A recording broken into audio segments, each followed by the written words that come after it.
Looks fine. The hat. Okay, there we go. That seems fine now. It actually looks good with the hat. Yay. 79 floors left to go. Yep. Bring forth the pain.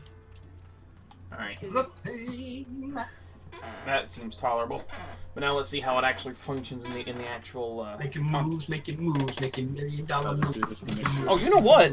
I just realized I did that entire floor without even being in a stance because I forgot that getting level sync capped, getting level capped fucking removes all your buffs. Yes. Oh yeah. I completely forgot about that. Oops. Yes. So I didn't even pay attention that I wasn't in Nocturnal or Diurnal Sect. Like, hello. Let's fix that. There we are. Well, that, and I'm also kind of really used to playing on White Mage, so I kind of forgot we even had stances. Oh, fortune. The Wheel of Fortune. Hello, the puppeto. There's a bias to you. There's Spriggan! Oh, hi, Bice. Hi, Spriggan. Ah! It didn't like you talking about its mother. The game is pretty You biased. got a dull hand, too. Oi. I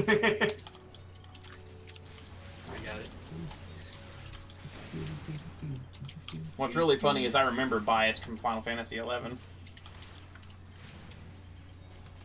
good job. Those things are such bias. Rage! You should be have personal spirit. We got a rage. Your sight here, too. Should we pop that? No, go ahead and rage. Yep, pop the sight. This sucks. I have a balance that I can't use. Yeah, because we got rage. Fuck it.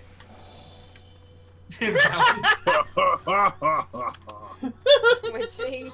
Now the Manticore can extra rage. Super rage. Such pointless rage or balance, but Yeah, I know. Rage That was is pointless never anyway. What am I gonna pointless. do? Fucking use it on Royal Road? Yeah, that'll work. Rage is never pointless. well, the rage isn't pointless. The fucking balance on the rage is. But it's Yeah. super rage. Super rage. It's a balanced rage, is what it is. It's power Part of a rage balanced or breakfast. I'm guessing. No, fucking, it's a balanced rage fest. Yeah, really. Jeez. I'll accept that one.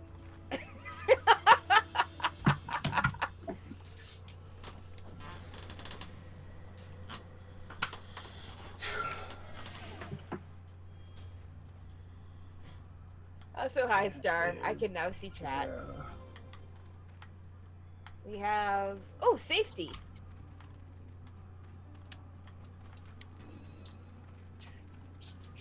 Hey, and a Memphis, and a bias,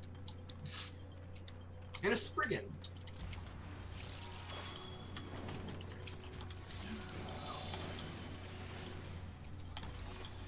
Ooh, round chest. There we go. You got more Max's potions.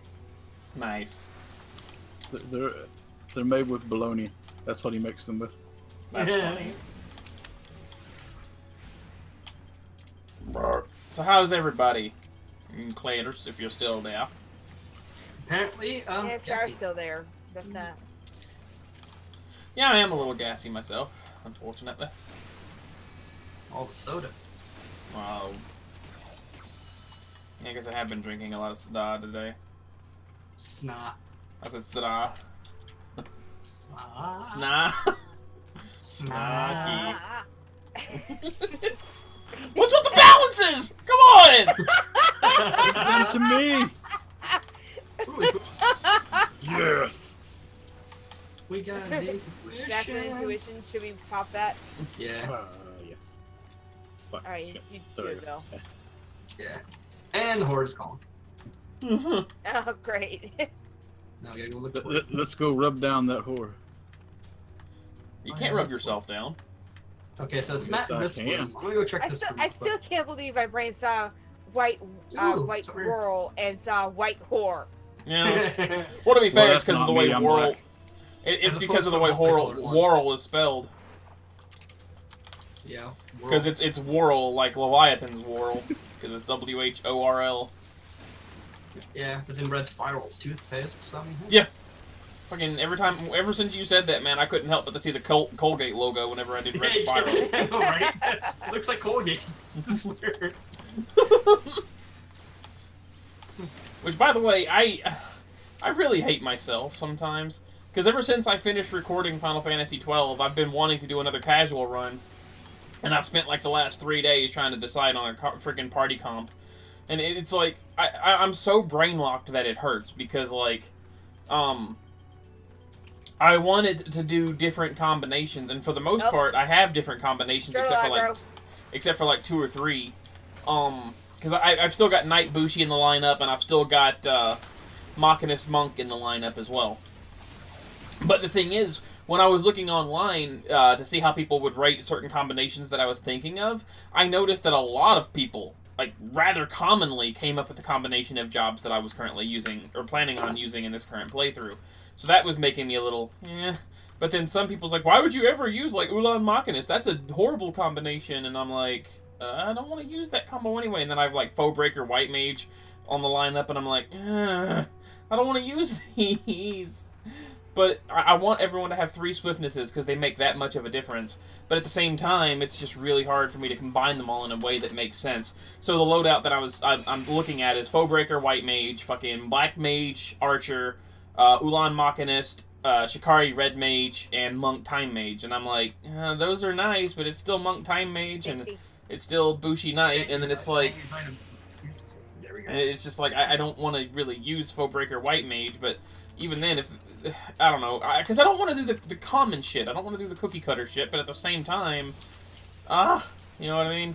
Well, I mean, here's the thing. You have only limited choices in a game like that eventually you're going to come up with what somebody else came up with. Oh, no, I'm not worried about coming up with what somebody else came up with. It's more the fact that the party comp that I came up with is common.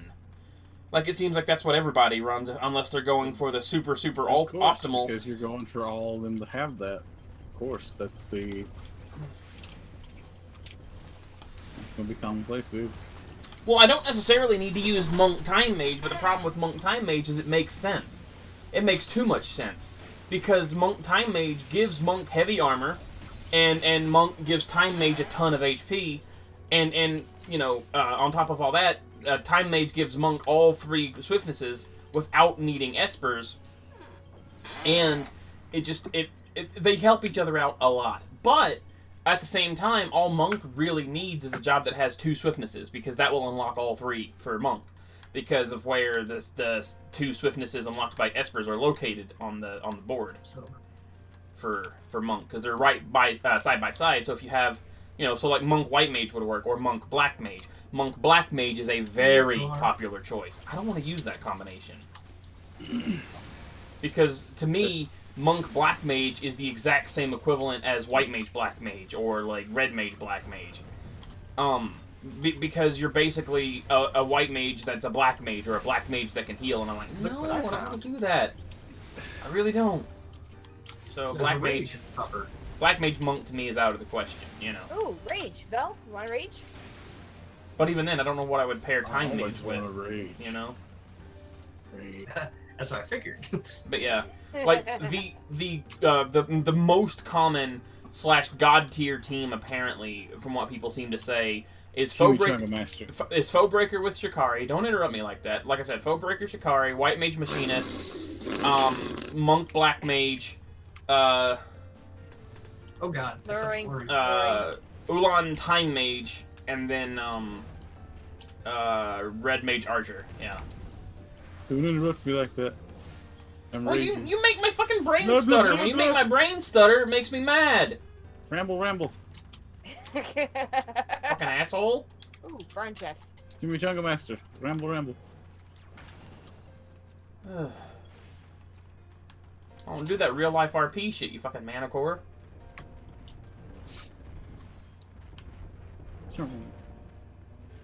Yeah, I know. So, and even then, I can't decide. And then even then, I can't decide on who I would want to give each combination to anyway. So it's like, like I said, I've been struggling with this. I've literally been struggling with these thoughts for like the last 2 days since I finished up the recordings. I don't even know why I'm thinking about it so hard. I really can't help it.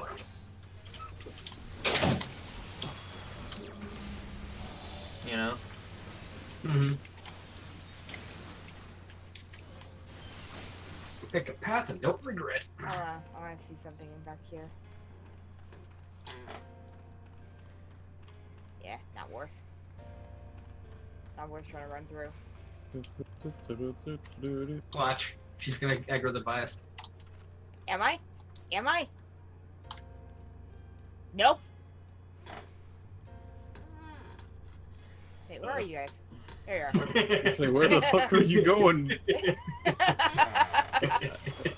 want to call you To shortstop. my That's credit, what I didn't aggro the bias.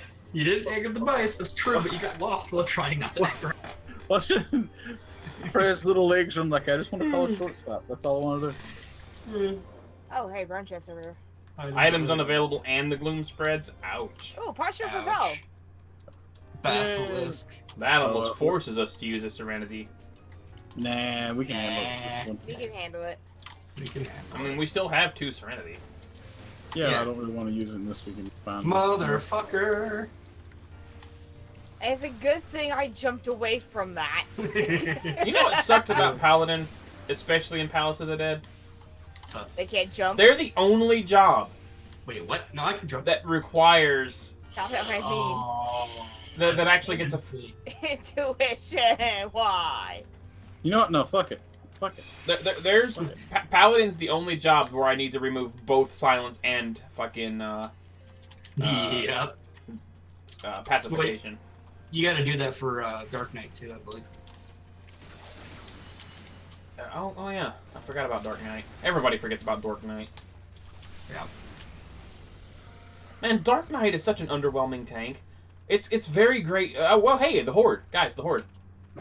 Whoa, whoa, whoa, whoa, what? It's in here. It's over here. Oh, Oh, it's it's by in the this gate. The room loops around. Okay. Yeah. Oh wait, no, it doesn't. But yeah, it's right in here. Oh! And a luring no. trap on top of it. Wow. So yeah, we were talking about that shit, weren't we? Yeah, I was talking about that shit. And we got a patrol coming too. Yeah, but we'll kill this before. Well, I guess Red Mage too, because when they have their combo ready, their weapon skills are weapon skills. It's not like they're weapon spells. Yeah. Now that would be an intriguing Sure. class, actually. A class that is a literal melee mage hybrid, where they don't have weapon skills or spells, they have weapon spells. That'd be interesting. Oh, sight. Yeah, it's a Not sight. worth it. Yeah. Move, make a move, make it be. I almost wouldn't mind seeing a class like that now that I think about it. Spellblade. Yeah. Yeah, like where they don't have like it's spells that function like weapon skills, so that you can even combo them together like that too. It It's was just called that, Blue Mage. Oh wait. Another Intuition intuition. again. Holy shit. Hell yeah. Why can't we do this in the gold? You know, the gold aspects. You know, I the don't gold know. stacks. Why not? Game. Like, yeah, I know, damn right? it. Skate knee. Skate knee. Giggity. No, I don't like. I hope he skate had knees. knee pads. I don't want to get any skate knees. Oh, it hurt. Good. I fucking hate you. I want to slay you. Please. Come here, I chicken. slay your partner, Val, and then Is that- murder you. Is that a mode in the new Tony Hawk game? Yeah. Dead before control. Oh my God. Speaking of which, I actually saw something impressive the other day. Oh no! God. I Again! I gotta be honest, man. Human determination is both scary and beautiful. Yeah, I agree. Why? The reason that because okay, I was watching a video the other earlier this morning where the title of the video was "Skateboard Tricks That Look Impossible." Number 2 is the second installment or whatever. Fortune. And some of the tricks, they were pretty impressive looking, but nothing was impressive as watching a dude with one leg skateboard and actually do tricks. That was fucking insane because he was using his crutch, one of his crutches, as his other leg, and I'm like, that's insane and Well, see, fucking that's why impressive. Determination's cool. It helps you pull off sweet skateboard tricks with one leg, and it helps you be Azrael Dreamer. You want me to? Want me Nice. to pop the? By the way, I heard it Oh as God! this. Yeah, I'm on the Really? screen. I heard that. So His real dream. Nice. Yeah, he stole my name, motherfucker. well, here, you can fight about it now. Sweet. But if we stole your name, are you admitting to being a murderer? Yeah. Let's see. I know that I know the Dreamer name is an anagram for murderer, but I can't remember what Azrael was an anagram of. Cereal? There's no Z in Serial, though. Oh, no, wait, there was no Z in that one. Never mind. Yeah. Dumbass. No, I'm used to seeing Azrael spelled A-Z-R-I-E-L, man. I forgot that in that version it's S. Serial murder. Yeah. And then, Asgore was, what was it? Sage or something? Sage or Murderer, I think it was. That feels right. And of course, Turiel is fucking tutorial, so it makes sense. There's Goat Mom. Everybody loves Goat Mom. Yeah, she is cute, yeah. Yeah, everyone loves Goat Mom except for Joe, who likes to backstab her. Yeah, like, so oh my god. He took the meanest method of killing her. I guess if he was gonna do that, he wanted to go all out. I can understand the logic, but wow. I kind of get it. If you're gonna be an evil fuck, go all out on evil fuckery. Yeah. I mean, if you're gonna be a Trevor Phillips, do it 100%. Oh god, yeah. But the thing is, Trevor Phillips is a bad example, Dreamer. That's what's really funny. Trevor Phillips is a horrible example. Because he can do anything and justify it. He can be the most evil bastard, he can be the nicest saint, all because, fuck it, I'm Trevor Phillips. Yeah. So that's a really bad example. It's funny, because he's got a strange armor code. He really does. Yeah, he wouldn't have killed... It's like Trevor would not have killed Toriel that way. That's what I mean. Even Trevor would not have killed Toriel that way. That's true. Trevor would... Well, Trevor especially would have killed Toriel that way. But if it was Asgore instead of Toriel there, he might have. No, Trevor has a honor code. He would not have killed her that way. Unless she pissed him off in the wrong way. No, but then he would have straight up killed her. There would have been none of this like, well, that's I'm true. going to be your buddy, then kill you. Yeah, that's true. Trevor's not very subversive, that's true. Yeah, like he's not evil, he's just psychotic. Yeah. Which, by the way, I forget the guy's name, but the guy that portrayed Trevor, oh my god, I love the way he portrays him. Because, like, Take me on the way. the dude that plays Trevor is such a sweetheart in real life. Like, you can just tell Stephen Ogg. Yeah, Stephen Ogg. He's such a goofball in real life. He's a big-ass dork, and I love it. But the way he portrays Trevor is just pure brilliance. And, like, the way that you see him, like, just struggle for a moment before doing something psychotic, and then that scream that he does, you know, like, he really doesn't want to, but he can't help himself, and then blam, he just does something, whoa. You know what I mean? Yeah. Kind of like It's blowing great. up that fucking farmhouse. Like, His old Spice commercials might be some of my favorites. Yeah! Oh, look. Lost in the cover. Hey, there's a scat muncher on me. Okay. Skate me. Ah! Hey, I didn't know I could be slept as a... Oh, wow, you can, yeah. That was certainly a sleepy succubus. Wake up, Freya. God damn it. Explosion! Explosive. There's the FFG and the Euroliths here. Ex-prominence. I like how Euroliths are just floating bricks. I'll blow up this effigy. But, Trevor Phillips is awesome. I do like him.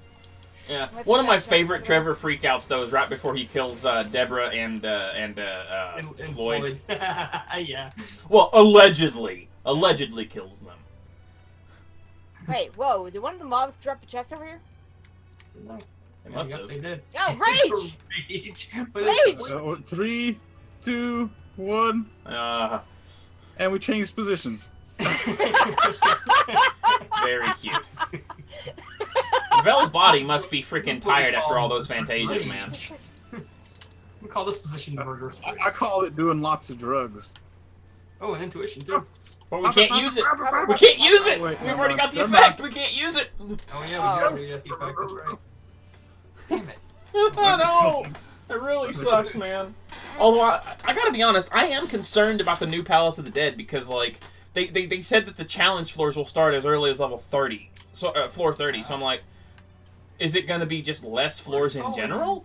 Or what? Because it also seems like Yeah, I get it. I feel like I remember them saying that it was going to go to floor 200 as well, but... well, no, this one's only going to be 100 floors, I think they said. But if that's true, that's going to be fucking 30 normal floors and then 70 hard floors, essentially. But just because they're saying challenge floors doesn't mean it's going to be like... Oh, god damn it. Yes! Well done, Val! That works. He had the last bitch slap, didn't he? Yeah. Well, I had to. Yes. Oh, that was beautiful, dude. That was beautiful. Had that half a second left. Have a second to take out the freaking what's his face? That's the cog whistle. Petar, yeah. Oh god, no! What is my one he's fucking luring? We're getting a lot of these. Luring? Like, we're getting a Today's ridiculous luring amount is of yesterday's frog trap, guys. Apparently, dude. these. Oh god, please don't say that because that means later. Yeah. But the biggest thing is not to fucking panic. Can we fuck and panic? Yeah, later. Yay, a max potion! This is exactly what we always wanted. I'm gonna see this real quick. There you go. Hi, parents! Fortune. Aw, Claire's left. The wheel of bullshit.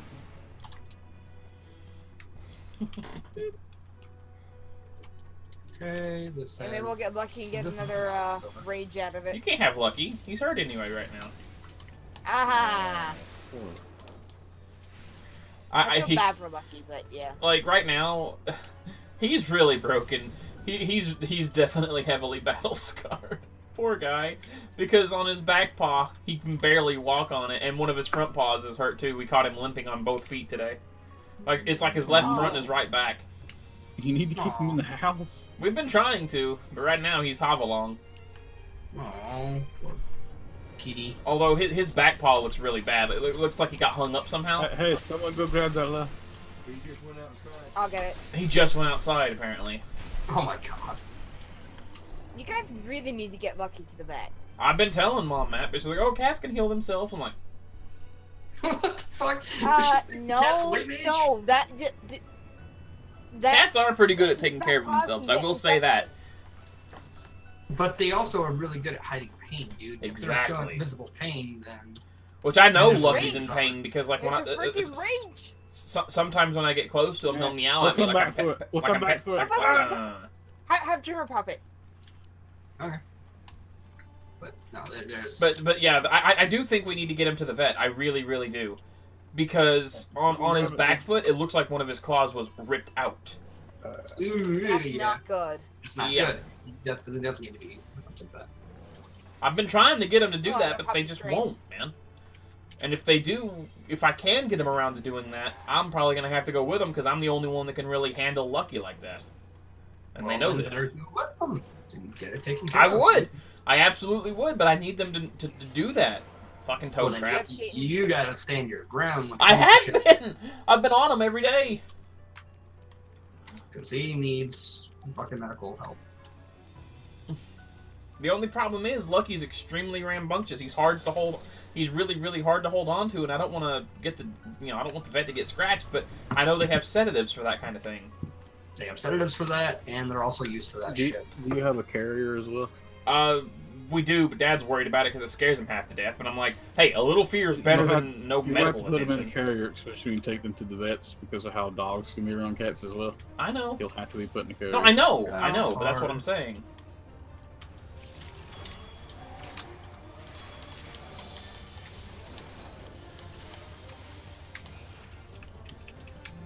But right now, he went outside, so.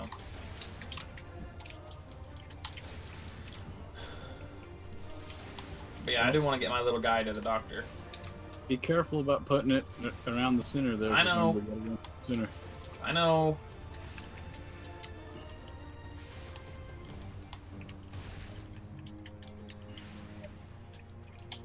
Yeah, but he does fear itself when he needs that. Like now.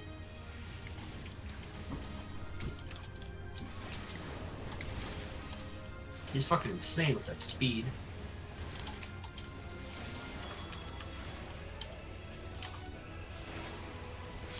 Yeah, I know, Star. That's that's the exact reason I brought up the vet, but they won't listen to me, man. They rarely do.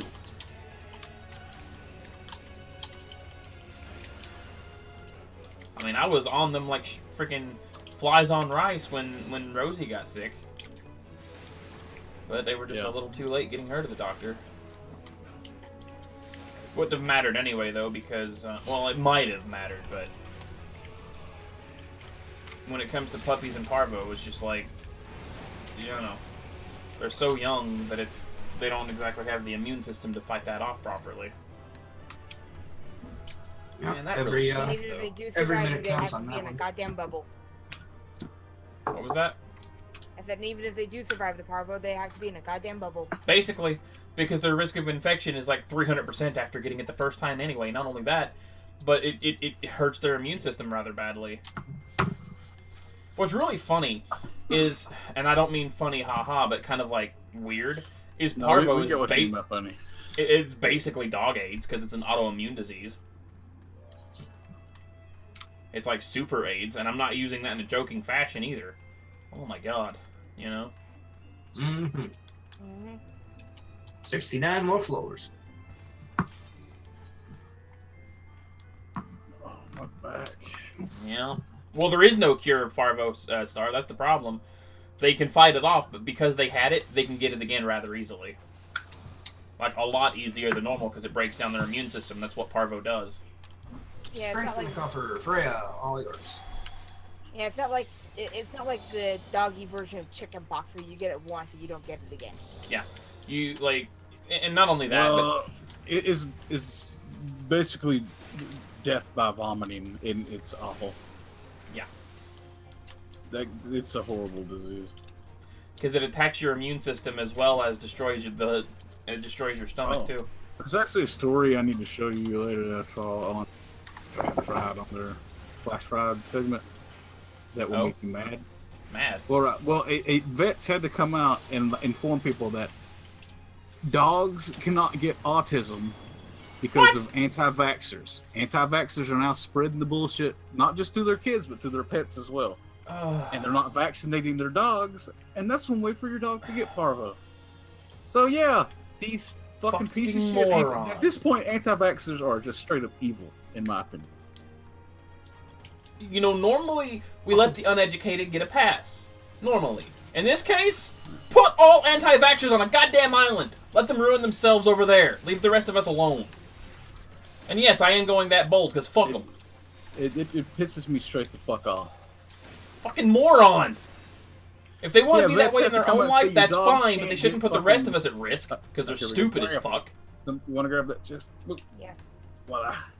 I mean, if vaccines were really so bad and give your kids the autism or whatever, we would see a hell of a lot more autism in the world. Not only that, but we would see more accredited doctors going against vaccines. No doctor in their right mind will go against it because they know of the efficacy of the fucking vaccine.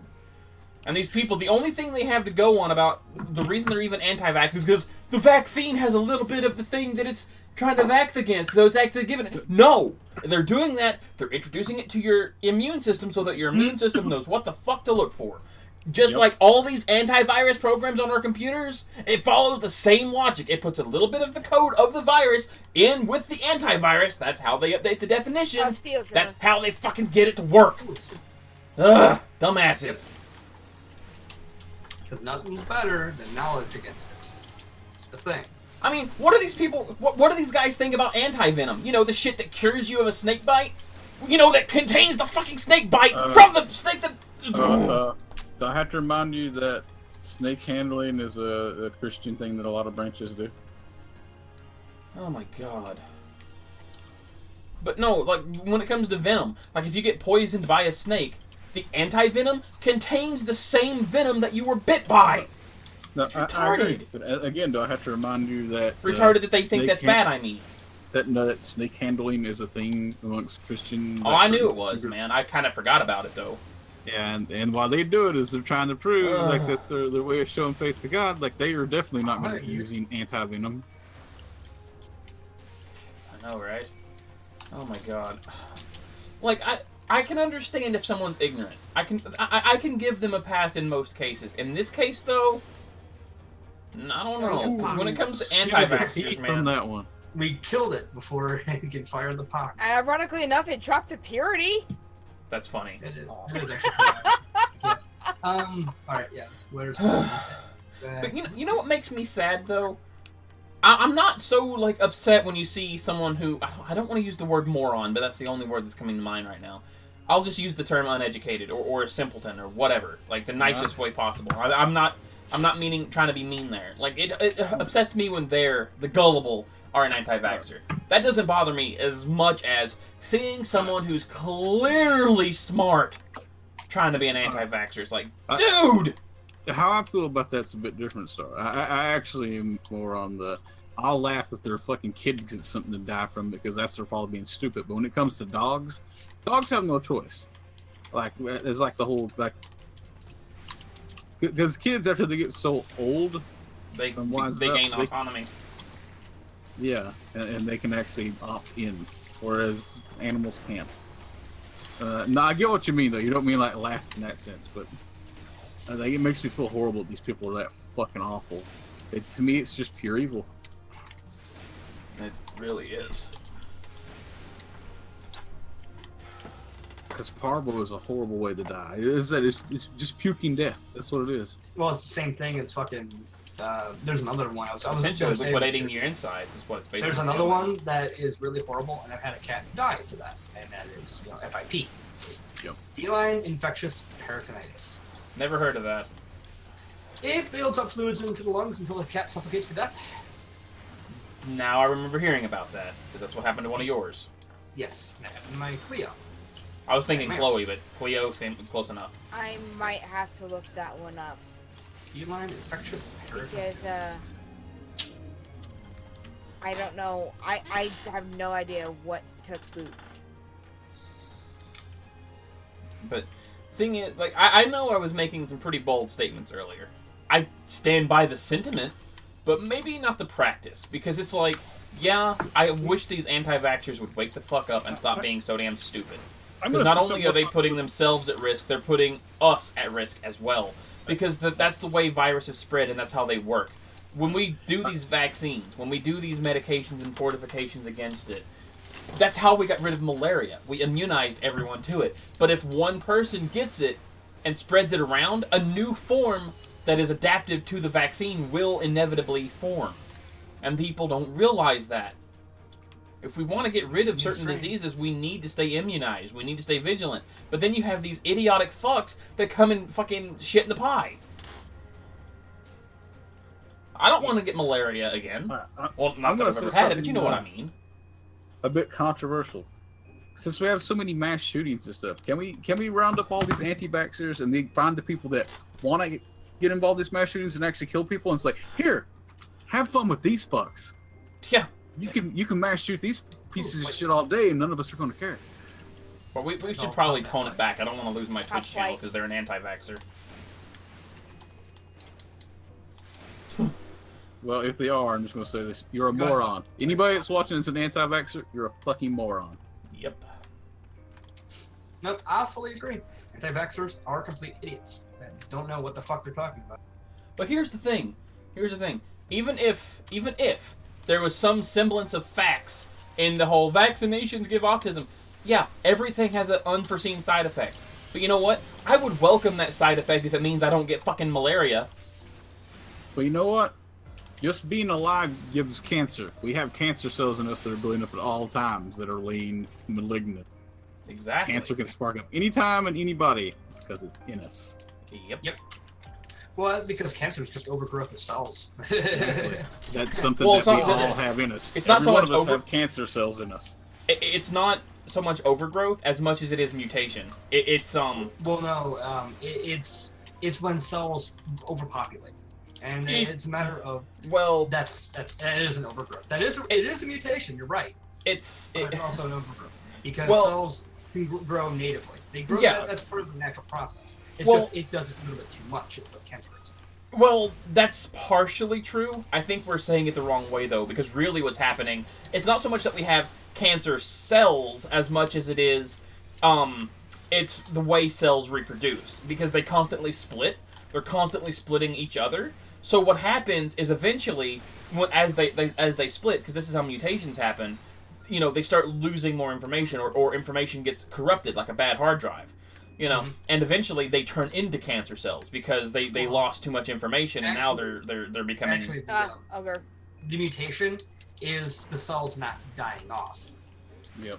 Because your cells are actually supposed to go through a cycle of life, death, and rebirth. Yeah. And it's a matter of once the death part actually stops, which is the mutation, it starts growing. They just keep on growing instead of doing the cycle, and that's. I want to throw a little thought experiment out there for everybody, because of how our body and our cells work. Our body, every part of our body is constantly dying, and other parts are being born to reform that part. Every 7 years, you're technically everything that was you originally is gone. Every 7 years, except for your memories. All the cells are different. You're a completely new you. So, are you still the same person that you were? Oh, you're doing the Ship of Theseus mentality, aren't you? Can't pop items though. Exactly. Are you still the same person that you were? Since that's the fact that your body's completely flushed out all the old cells. Now here's the opinion there. Okay, that means then, physically we're all different, but it comes down to then. What do you consider you? I mean, that's exactly where the question lies. And it comes down to the way I look at it. We're still the same person because we still have the memories. Yeah. But that's me. I mean, that's how I look at it. Our memories carry over, so we're still the same person. No, I'm with you on that. It's just a question, though. But it is a good question. From a physical standpoint, the physical body isn't really the same anymore. But that's where it comes to this whole concept of we are our memories in our brain. Like the body doesn't mean shit. Though I gotta be honest, I really do like the concept of the Ship of Theseus. Is it a paradox? I don't remember. Parable? I don't know what it is, but like I like it all the same because that helped. It's an interesting thought process. You know what I mean? Because like if you have a ship and you constantly replace. You know, and over time you've replaced every single board, every single peg, every single fixing on that boat. Then, you know, then you take the old stuff and rebuild the boat. Which one's the original ship? I like that. I really like that. You know, because which one would be the original ship at that point? Because you have the ship that was built initially, that you've been slowly replacing the parts of. But then when you replace that final part, you still have the old ship's parts, and then if you build it back up, is that now the original ship? Or are you still on the original ship? So yeah, I guess paradox is the right term. Rage. You know? But it's still an interesting thought process. You know? 1 banana, 2 banana, 3 banana, 4. Sorry. And hi, Belle. La la la la. Going to punch. That's the only time we love luring traps is when Vel has rage. Yep. Suck the pain away. And there's a Daha right here. And a mummy. Oh, not airman. Yeah, witching.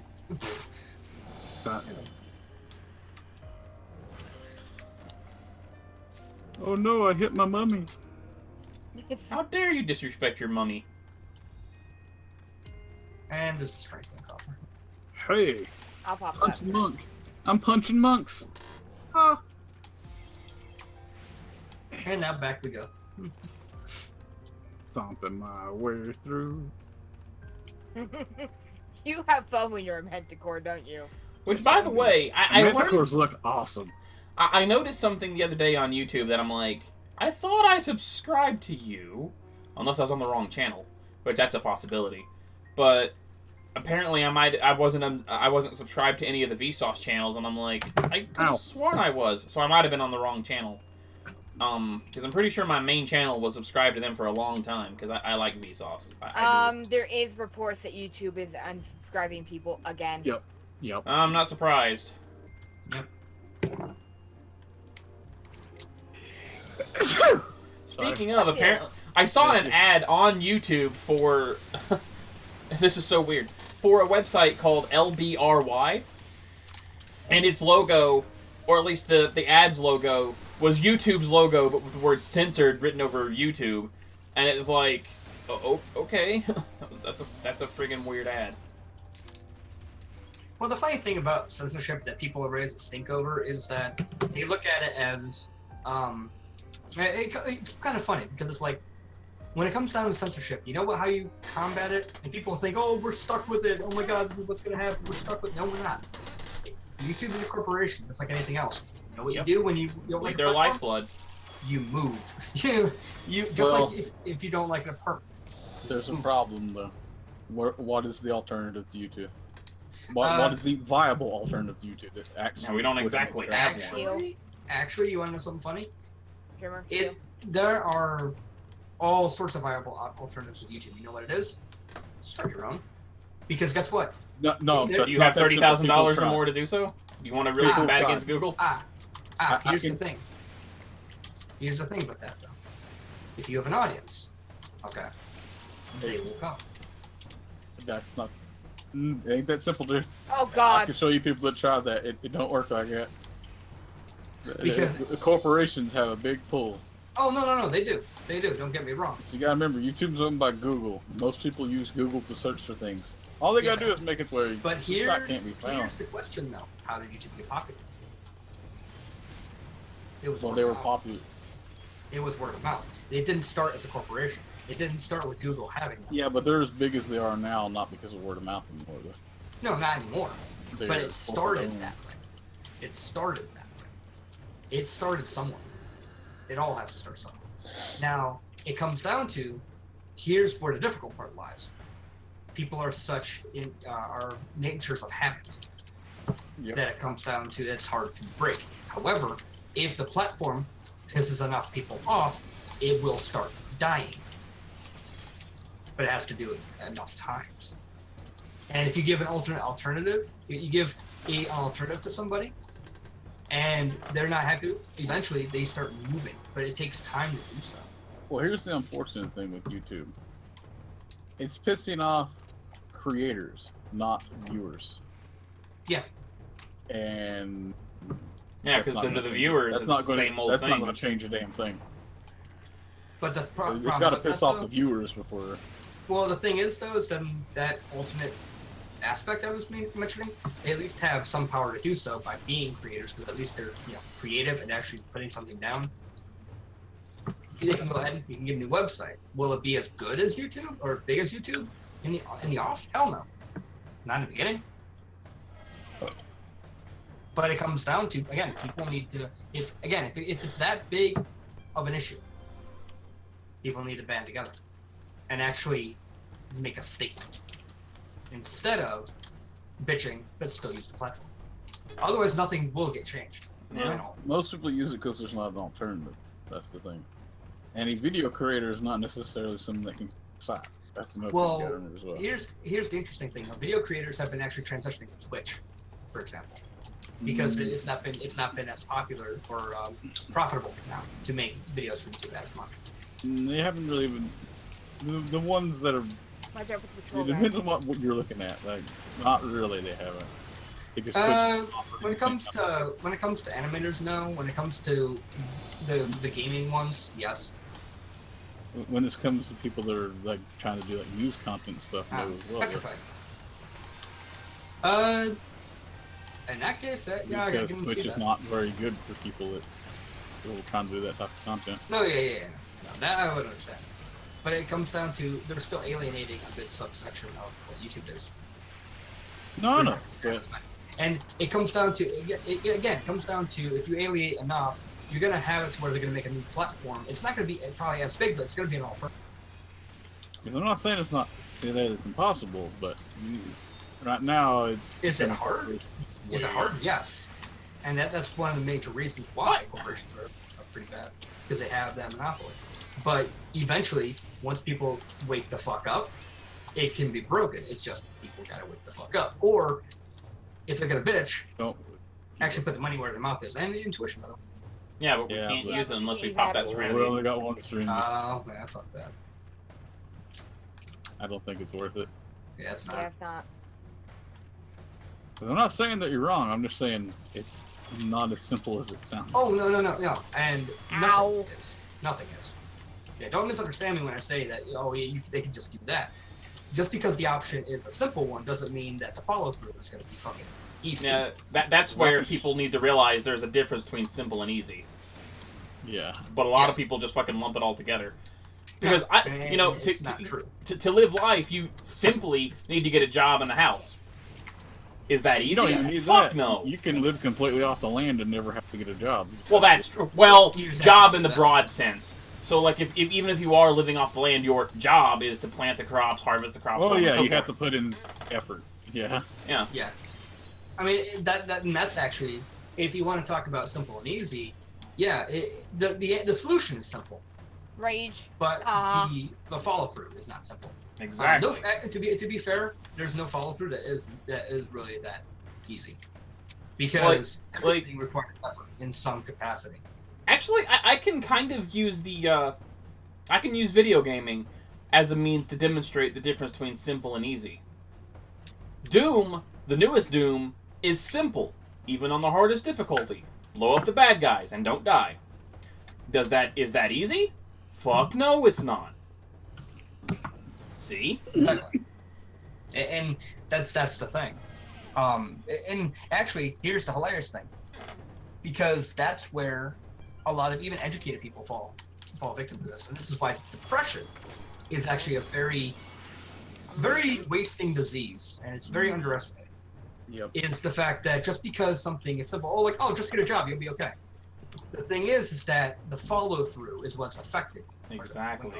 It's not a matter of you not knowing what to do, because it's simple to get in thought, but to actually physically do is where depression comes from.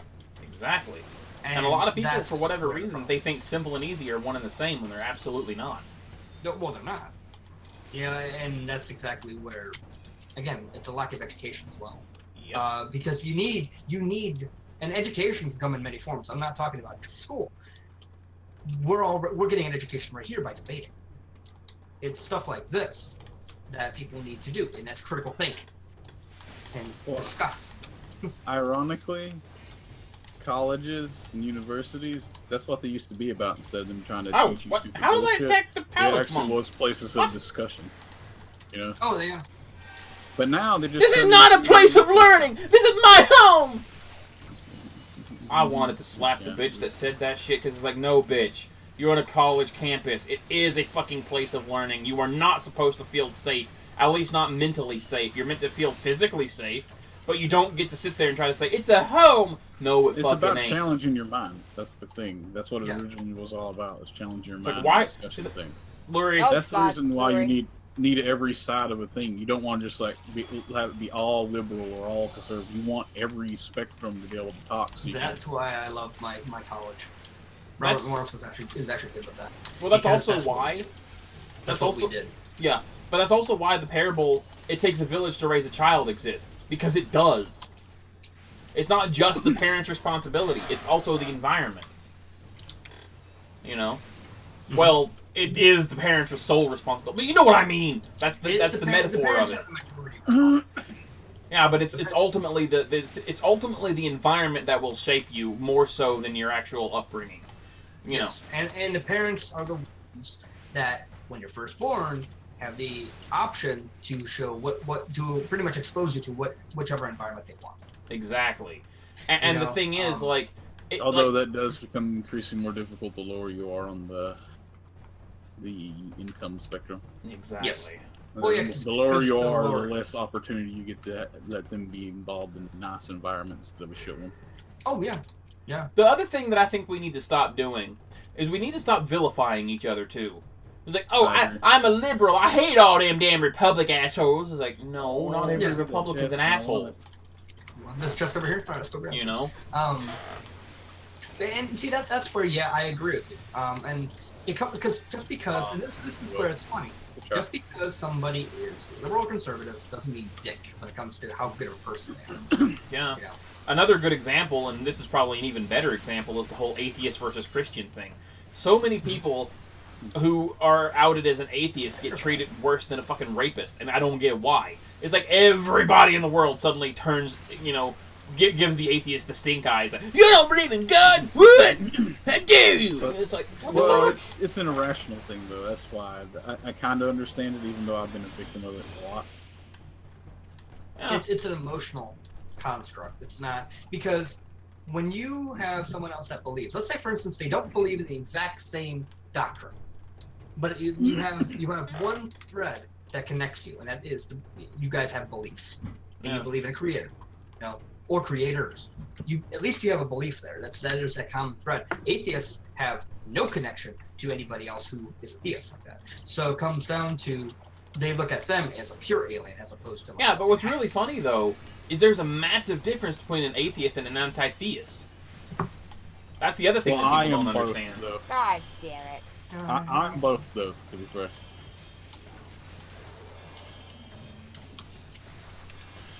But what it comes down to, though, really to the emotional, it's one and the same. Oh God, it might not be logically, intellectually one and the same, but in terms of those who are more emotional than logical, it is to them one and the same. It blends.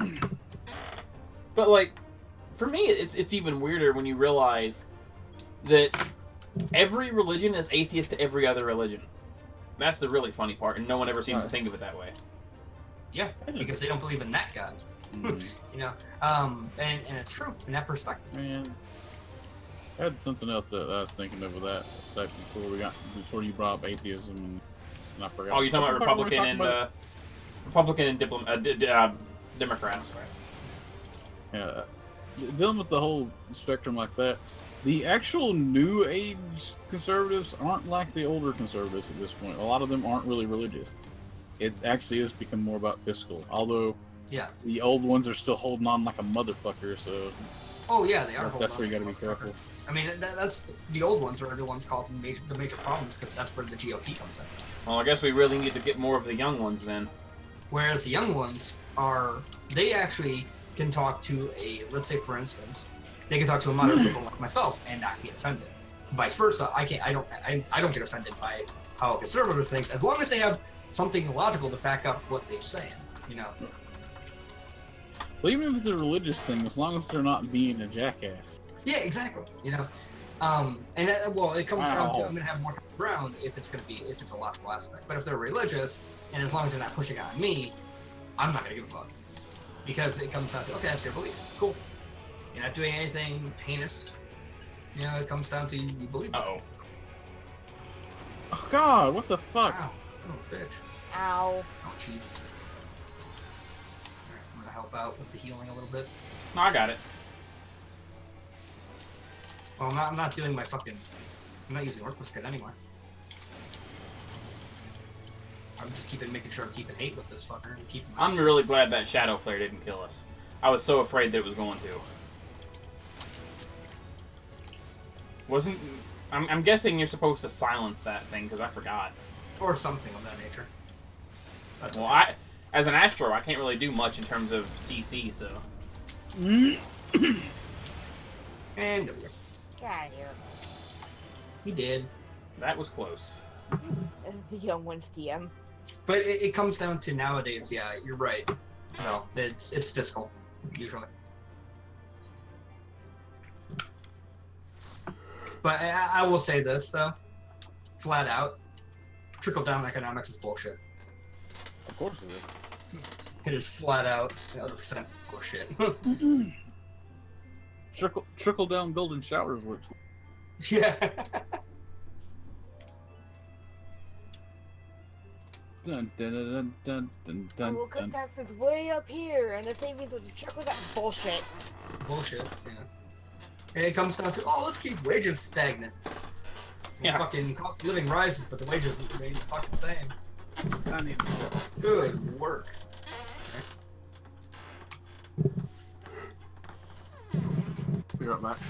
Yeah.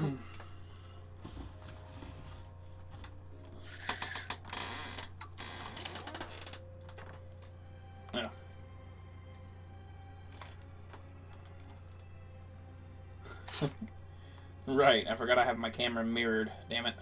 But yeah, it's 11:25 p.m. my time, 29. Though I guess I could always do this.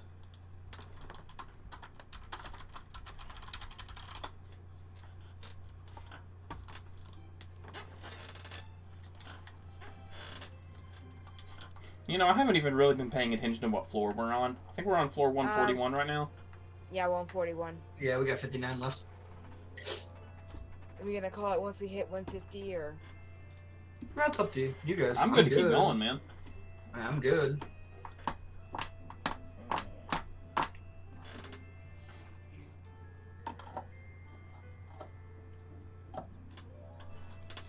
Hell, I wouldn't mind going for the whole shebang.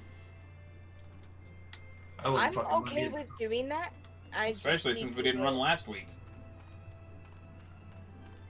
Yep. Well, it is what it is, and I don't blame Dreamer for canceling. So. Yeah, I honestly could not do. Oh no, you're fine, dude. I don't blame you. I wasn't mad. I was tired. If anything, what I might do if we do decide that we're just gonna try and go for the whole shebang today, I might send Nick out on a run to go get food. And I'll just. I think you mean a drive. Trying... Huh? I don't think you want him to run all the way. Semantic motherfucker. You asshole. But the point I'm trying to say is, I'll send him to go get food, and I can just sit here and eat while we're doing this.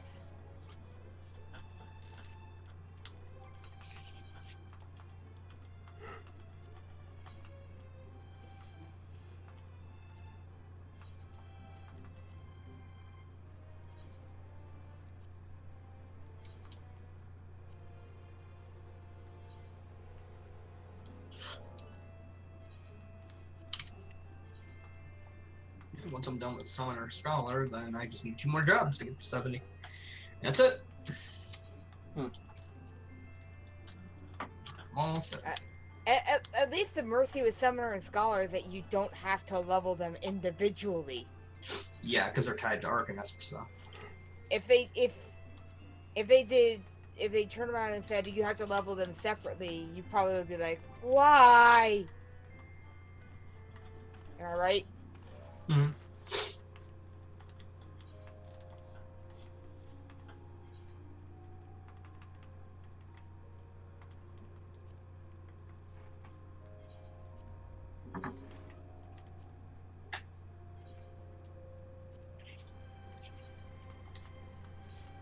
Oh.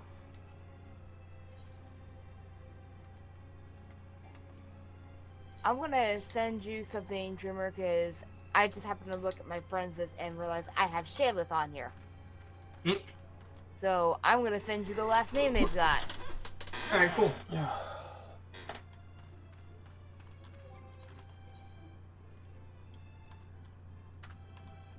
There you go.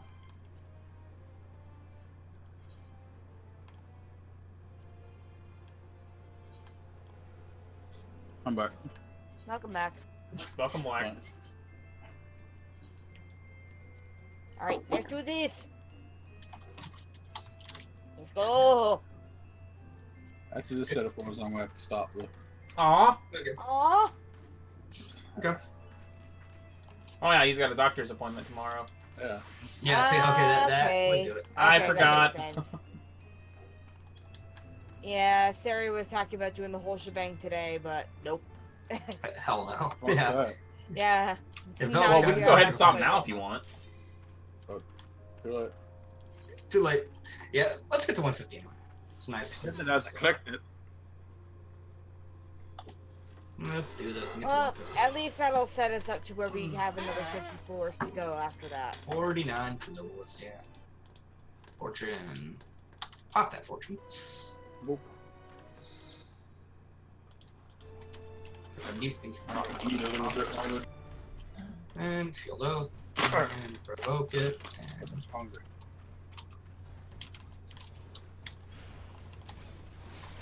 Not these.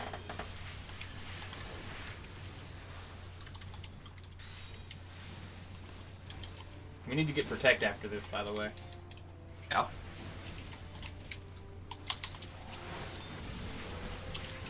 I'll tell you this much, I'm just really happy that the new Palace of the Dead, when we get that, I'm just really happy that it's gonna be for level 70 stuff.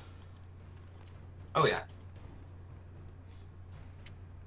But I mean, we'll probably start out at like level we might still start out at level 1, but we might start at level 50. Who knows? But it's probably going to use the same leveling mechanic unless we just start it. Unless it just goes ahead and boosts us to 70, like Palace of the Dead does for when you're on floor 60 plus. It probably will. Frog. Or 51 plus, I mean. I bet you anything it'll make us go to 70 because if it's only 30 floors that are regular floors, then I could definitely see it being starting at like 50 or something like that, or starting. Oh yeah, I can see it too. Probably start at 60 in context of. I'm just also really curious. True. Although personally, I'm really. Randy. Not sure. Personally, I'm just really curious what this whole grand summoning thing's gonna be. We're summoning the final Aeon. Something really. Intuition. I mean, it could be like we're summoning the primals, like Garuda, Titan, etc. Or it could be that we're summoning the Espers from Final Fantasy XII, which is a possibility. It could be anything, really. Maybe we're summoning Ralger, or like something. Or maybe we summon Genbu or Byakko, or something. You know? Maybe. Or it could be something that we're completely not expecting. Don't know. We'll have to wait and see. Although part of me is expecting it to be like Titan, Ifrit, and whatnot like that.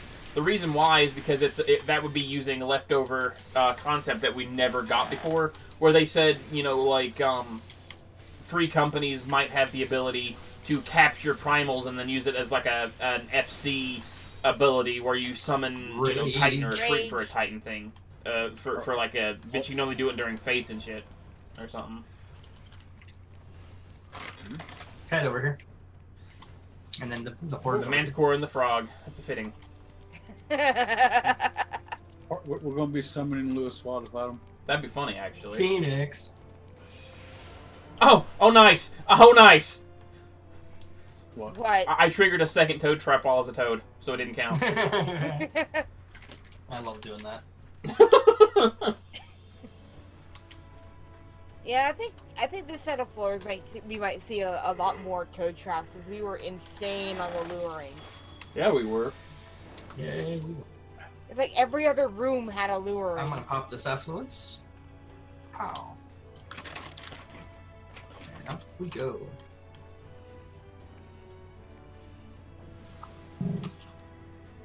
Oh, I forgot to bring the chat back up. Oops. Oops. Oops. But yeah, I'll probably take the stream down once we're done. Because in truth, unless I wake up, I'm probably gonna go back to bed. Safety? Yeah, safety. Stuff in my face full of potatoes. And hopefully we'll get a lot of gold sacks too from the upper floors. I take a potato chip and eat it. Yeah, really. Death Note is a weird thing. It's got such a stupid premise, but it works so well. Oh, I don't think premise is stupid. It's not stupid. I'm talking about the core premise, not the actual way it's executed. Kind of stupid. A notebook that can kill people—that's kind of stupid. The core premises, but that doesn't make it bad. That actually, something like that, it's so good. Actually, I don't see that as a stupid concept, though. Really, it just makes writing as an instrument of death, which. No, that's not what we're saying. The concept is pretty stupid. The writers, on the other hand, were really clever. No. Misunderstanding. That's not what I was saying. That's not what I was saying. I was saying that writing in general, regardless of it being in a notebook, but like writing in general, writing a word kills people. It's like, that intrigues me. Oh no, I mean, it's an interesting thought process at the very least, but the core concept is kind of stupid. And thankfully, the writers of the show were talented because they made it work. But of course, because it has such a weird premise, that's what made that scene happen. You know, the whole potato chip scene, because they needed to do something with it. Because it's one of those, how do you make an anime about that? Like, see, the concept itself is fine. It's stupid for an anime. Because how do you make it work?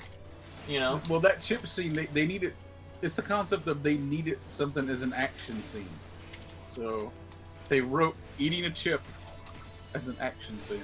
And it worked. It freaking worked for the situation. But it worked, and that's what I really don't see that. I personally don't see it as a stupid concept. No. Okay, let me explain what I mean there. If you're reading a novel about something like Death Note, then yes, that works fine because novels and books work a hell of a lot different than an anime or sitcom would. Mm-hmm. So the fact that Death Note works as an anime is what makes it impressive because conceptually for an anime it's kind of dumb because it doesn't. That concept doesn't lead itself to anime very well. Thankfully, the show had really talented writers that made it work. Well, it makes you wonder, what makes an anime good in that regard? Didn't talented writing. He just said that the concept was stupid. I know, but it comes down to, though, alright, because of the concept, what makes it stupid, though? It just doesn't lead itself to anime, unless you have some really talented creative writers. No, it doesn't lead itself to common sense. It's outlandish to think that a notebook can cause so much destruction. But that doesn't make it. Just because it's outlandish doesn't make it stupid. We're not saying that it's out there. Doesn't make it stupid. We're not saying that it's stupid. We're saying that at the core concept, when you look at the idea on paper, it's stupid. But that doesn't mean it's stupid. You are Zach talking to Zach as a Zach now. The way that you're explaining it. Because it comes down to the way I look at it, it's stupid. It's idiotic, moronic. Well, in a way, it kind of is. But the writers made it work. I see. That's where the base premise is stupid. The writing's what makes it smart. Exactly. There you go. Well, I see. That's where I don't even think the base thing is stupid. So you don't think it's fucking stupid that you can kill somebody if they? By the way, did we get the horde down here? No, we didn't. Oh, there's a horde down here. Oh, okay. Yeah, that's where I was going. But flight. Please pop that flight, though. Yeah, that's the thing, though. That's not how Shinigami actually worked, though, in lore. Oh no, yeah, it might not be how it worked. That's also kind of what adds to the stupid, in my opinion. I don't find the concept stupid. What's the word that sounds like Shinigami that just means papercraft? Not origami, but like, there's another word. Like there's Shinigami, and then there's like, isn't it like Shigami or something like that? Just or something. I don't know. I know there's a word that sounds. I didn't say origami. I said there's a word that sounds like Shinigami that is often confused with Shinigami. Shikigami, that's it. Thank you, Star. Because it means like paper man or something like that.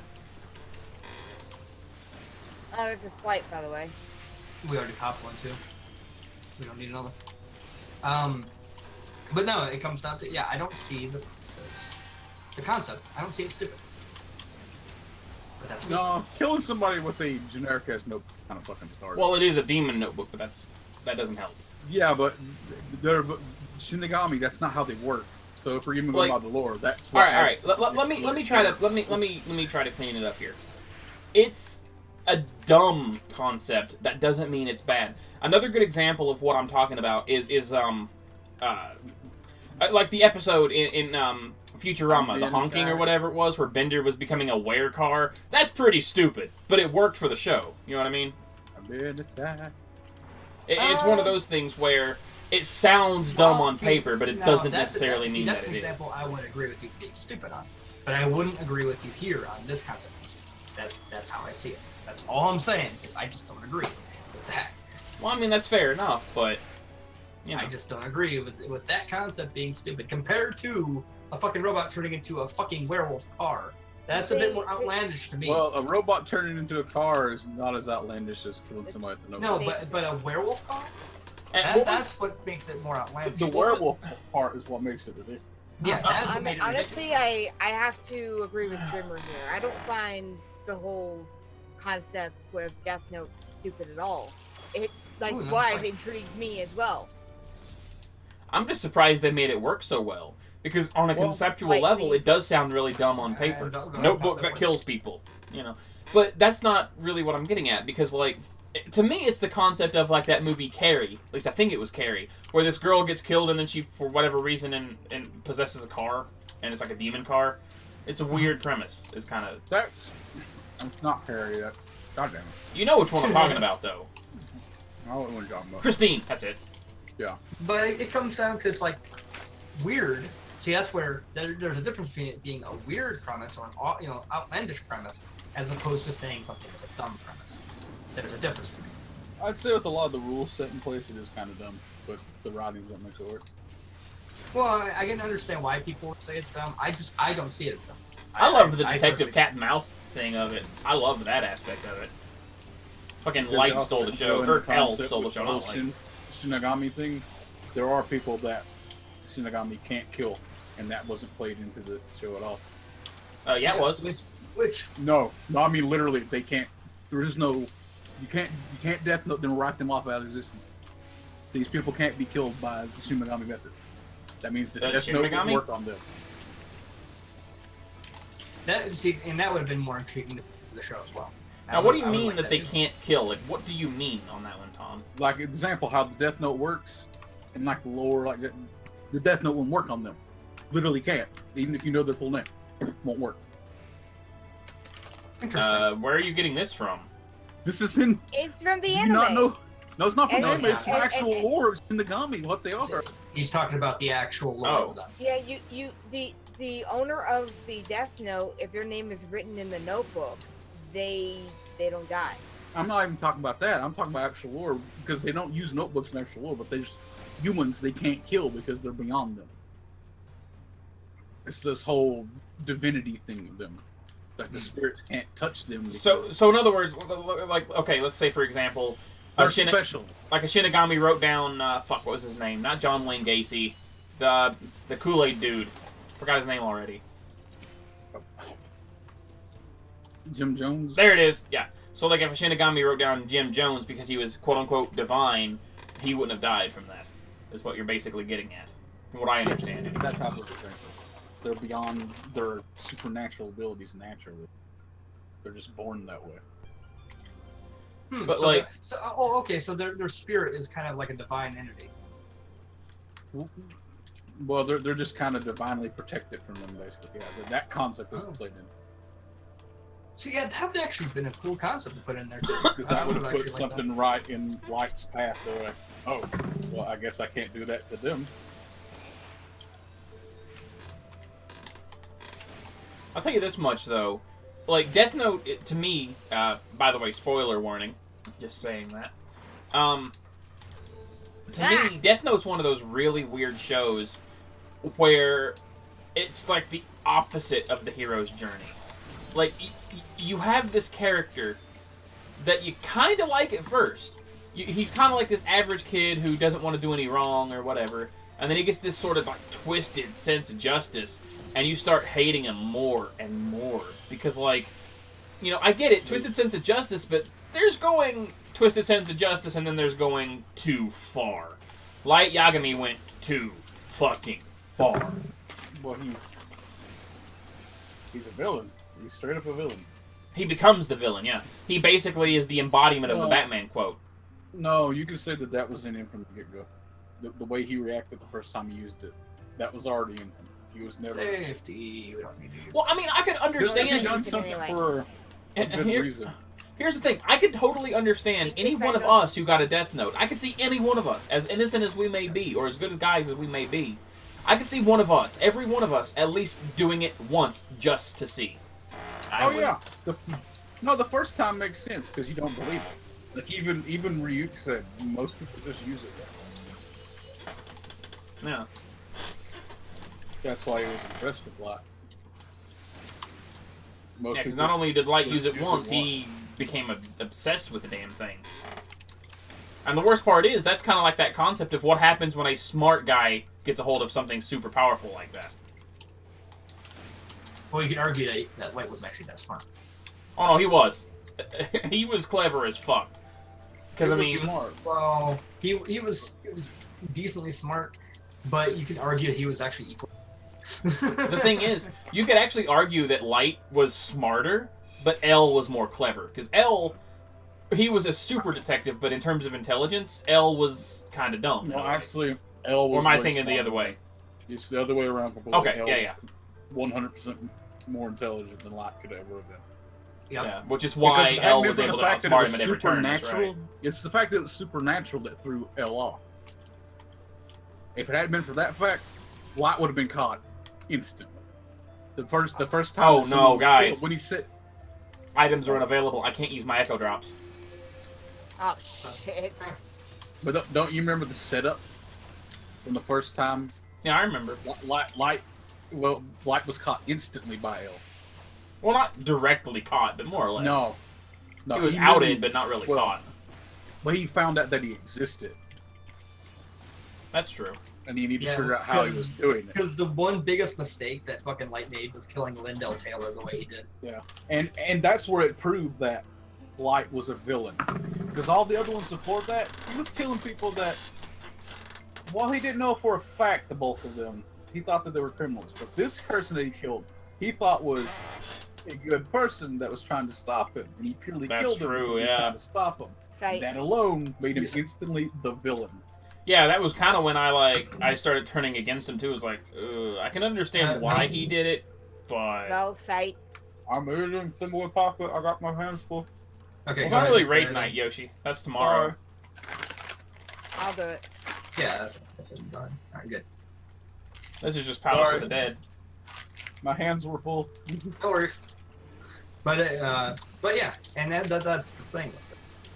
That's why L was actually, if Light would have made another mistake, he would have been done. Right done. A mistake like that, Light would have been done. If he made a 1-2 punch mistake. That's true. So it comes to, and the funny thing is that Light throughout most of his feud with L was actually trying to throw off L from that one mistake. That's true. And L was on him like shit on rice. Or flies on rice. Flies on shit. Ew. Whatever. But like rice doesn't attract flies, dude. Well, anyway, you know what I meant. But I felt no sympathy at the end of Death Note. I really didn't. Not towards Light, I mean. I was devastated when L was finally taken out. Not only because that was a crazy emotional scene, but because fucking L manipulated everything. He even made that one Shinigami, who was innocent, to say the least, go crazy. He manipulated that Shinigami without even a fucking care. He was heartless. No, I meant Light. Light manipulated it. I know you meant. Yeah. I said Light. No, you said L first when you said L manipulated? No, I was like L, Light. Yeah, I didn't hear you say that. Light. Oh. Well, either way. I didn't hear that. I just heard that. Yeah, that's true, Yoshi. But at the same time, you are supposed to feel sympathy for him, too, because it's a very humanizing element. But at the same time, though, he just goes so far gone that it's like, you kind of got what you deserved, man. There's no redemption for you. At the same time, though, that's why I don't like how they redid it later on to make it to where nothingness is actually something like... because I think it's... What, are you talking about Moo? Yeah, it's supposed to be nothingness in the original story. Wait, did we forget to go to safety, or...? No. One might accident got used. I don't know. The thing that gets me, though... But I don't like how they rewrote that and turned him into a Shinigami. I think. Well, there's no guarantee that it is him. I mean, it could be an illusion to him, and it basically is him. It's supposed to be him the way that they've done that. But I like. Yeah, I know, but at the same time, it would make sense for him to become a Shinigami. I wanted him to not. I don't think he deserved it. I think he deserved to literally become nothing. I agree. And I think that's exactly why I felt something. I felt pity for him at the end, because he was going to not exist. Period. He still just faked the moment he made the contract with.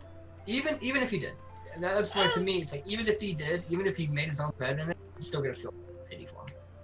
Personally, I can't with how many lives he ruined. Fuck him. I mean that's. I think he should actually went to something worse. Maybe he should have been tortured before becoming nothing. Because the way I look at it, yeah, he did deserve it. But here's the thing, though, Tom. We have no idea of knowing how long in the future that movie is. Because you got to remember, when Ryuk and the Shinigami that people are assuming is Light, it's hard telling how far into the future that is. It could be hundreds of years. It could be thousands of years. Who knows? So for all we know, maybe he did go to this place like hell, this hell-like place, and got tortured. Maybe that's how he became a Shinigami. You know? It's really hard to say. It's just that, like, to me, I feel bad. You know, it comes down to I feel pity for him. Yeah, no matter that, but that's me. Oh, I feel pity. I just don't feel any remorse. I don't feel pity. I think you got a lot. No. Pity in this case is being used differently. It's not like, you know, oh, I'm so sorry. It's that sort of, you know, pity of, wow, dude, you really fucked up. That kind of thing. I kind of wish at the end they would have filled him with more bullets.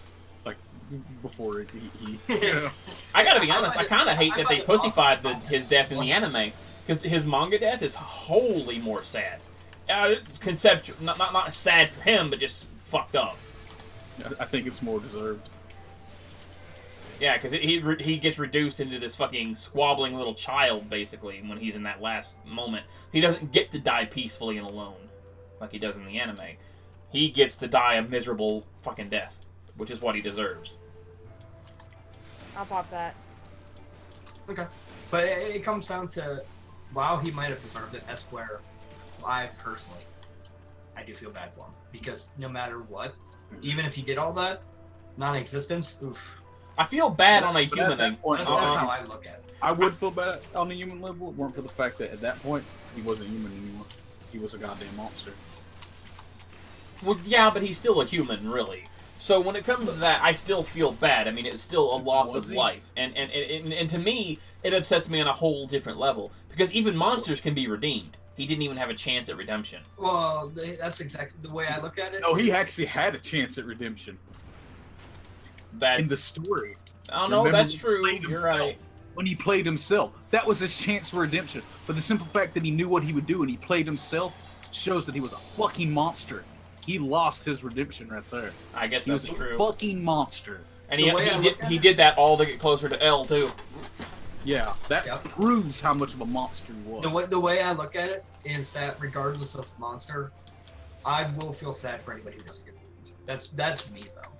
Like, yeah, that's my like, personal... for me... To me, though, what happened to him is pure justice, though. Oh, it is pure justice, but that doesn't mean I can't feel pity in a humanizing way. Like, I don't feel bad for him. The dude got what he deserved. He made his bed and he needs to lie in it, kind of thing.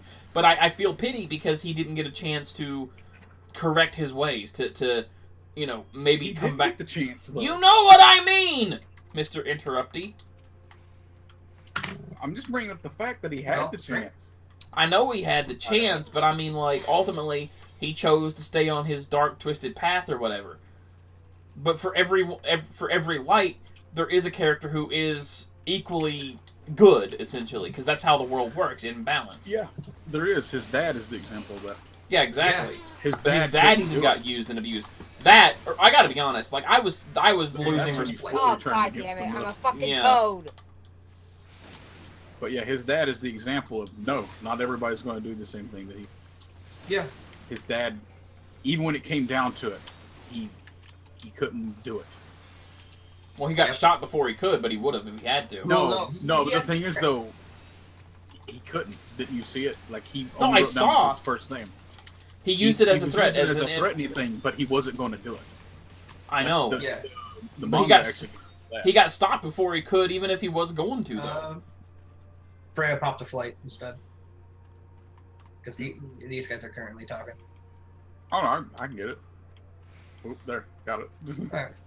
I was trying to locate it anyway. But it comes down to, and here's the one thing I was telling him was when he was on his proverbial deathbed, pretty much, his dad admitted, no, I couldn't. No matter what, I couldn't do it. Knowing what would happen to him. Not to himself, but to Mahao Kale. He couldn't do it. And I think part of it were the two fake wolves that were that made him balk at it. Well, he didn't want to become the... Steel. Should I pop that? Or... I just forget how No, I got it. I forget how Light manipulated his dad to take the Shinigami curse, though. Whoa. Or the Shinigami eyes, I mean, not curse. Technically, it is a curse because it takes half your lifespan. And if you notice how quickly his dad died after he only had hours. Well, the thing about that... Oh, that's probably what it was, because his dad was dying anyway. So it didn't matter. Because half of 2 is 1, so... In other words, it wouldn't have mattered. Because, like, if he had a day, well, now he has half a day. Oops. He was going to die tomorrow anyway. It did all start with that. But from the get-go, he was a monster.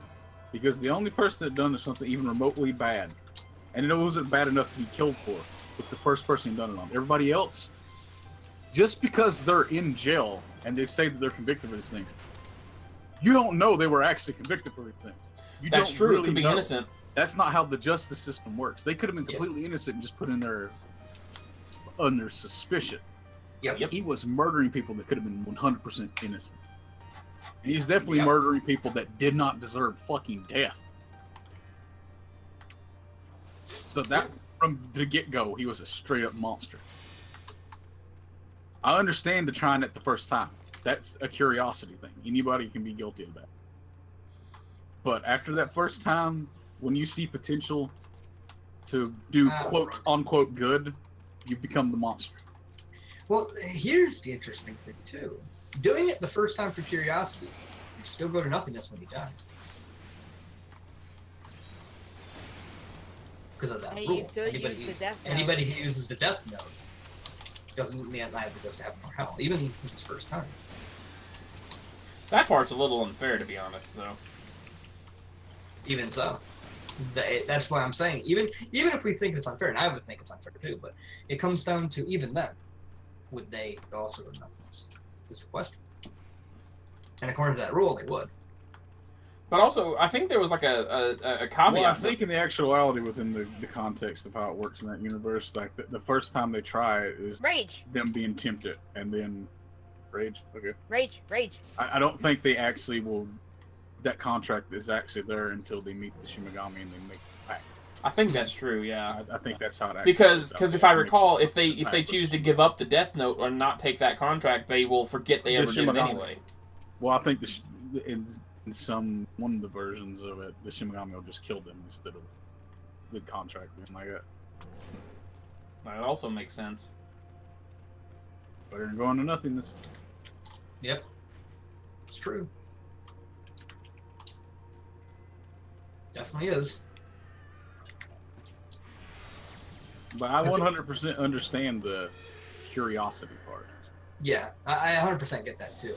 And that's where it's like, that's where I would hope that just because people tried it out once, they weren't affected by that rule where they go nuts when they died. I don't know though. If it did work like I'm going to nothing, then it comes down to if you just give it to a psychopath, it doesn't care at all. They're just going to like, all right, time to open the phone book. Write down every name in the phone book, one after the other. If I'm going to die, everyone's going to die. Yeah, pretty much. But you need a face though. You don't need. It's not just a name. Oh, that's true. Yeah, but write them all down and then just go around looking at all your neighbors and just go on a road trip. But you have to know who you're looking at too. You got a 3-day period. Then again, well, a psychopath's also got to fucking Well, actually, they're going to look up stuff online. Literally look for faces. That's true. Facebook. There you go. Oh my God. Facebook would be the ultimate tool of destruction. There you go. But at the same time, they'd probably use the Shinigami eyes as well. They'd get the Shinigami eyes and just walk out in town and write down every name they saw. Because you got to remember, that's how the Shinigami eyes work. Because you get to see their name, lifespan, everything. Man, we got fucking 3 of these. I do love Death Note. The story is good. But that's how I judge a person, is when they watch that. Who are you rooting for? Whose side are you on? Are you on Lights or L's? That's how I know what type of motherfucker you are. Yep. That's true. If you're rooting for Light, you're an asshole. You're just straight up an asshole. I mean, I was rooting for him in a different way. I wasn't like cheering him on. He was ready for his redemption. Yes. I wanted them to see the error of his ways. I wanted them to be salvaged and saved, but that's just how I work. I don't like seeing people go to hell. You know, that's the exact reason why we didn't spoil him for you, right? Because when he switched back to killer mode, your reaction was the reaction you're supposed to have. We didn't want to spoil that. Yep. Because you saw that he could be redeemed, and you saw that he could be a kind, loving person. And that's then true. The monster comes out. Yeah, because once he gets the Death Note back, you realize he planned everything. Which is... Because I remember how mad you got when you realized that he played himself. And that's the reaction you should have.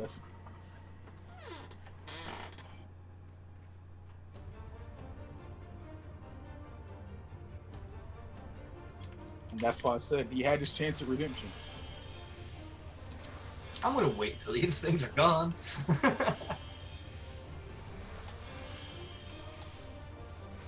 And yeah.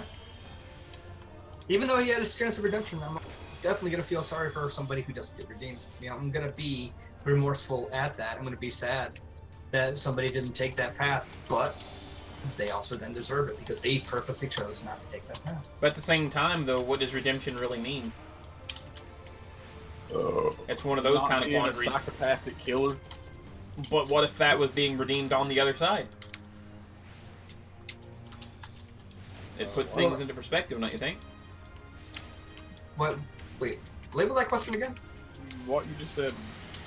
Repeat what you said on the other side. You know how there's typically the good side and the evil side? What if him becoming that psychopathic murderer was the redemption he needed for the other side? The other kind of redemption. Redeeming for the other team, so to speak. That's not redeeming. That's not redeeming, though. In our view, but it could... He was killing innocent... No, I know, but what I'm saying people. is it could be redemption for, you know, in his mind. Or in that... You can spin it either way if you look at it, essentially. To me, I don't get it. I don't get what you mean by redemption in that regard, because that's not redemption. Not our kind of redemption, anyway. Well, that's not the logical redemption we're talking about. That's not the definition of it. Which is the only way you can really go about it, considering we don't have any knowledge of anything else when it comes to that.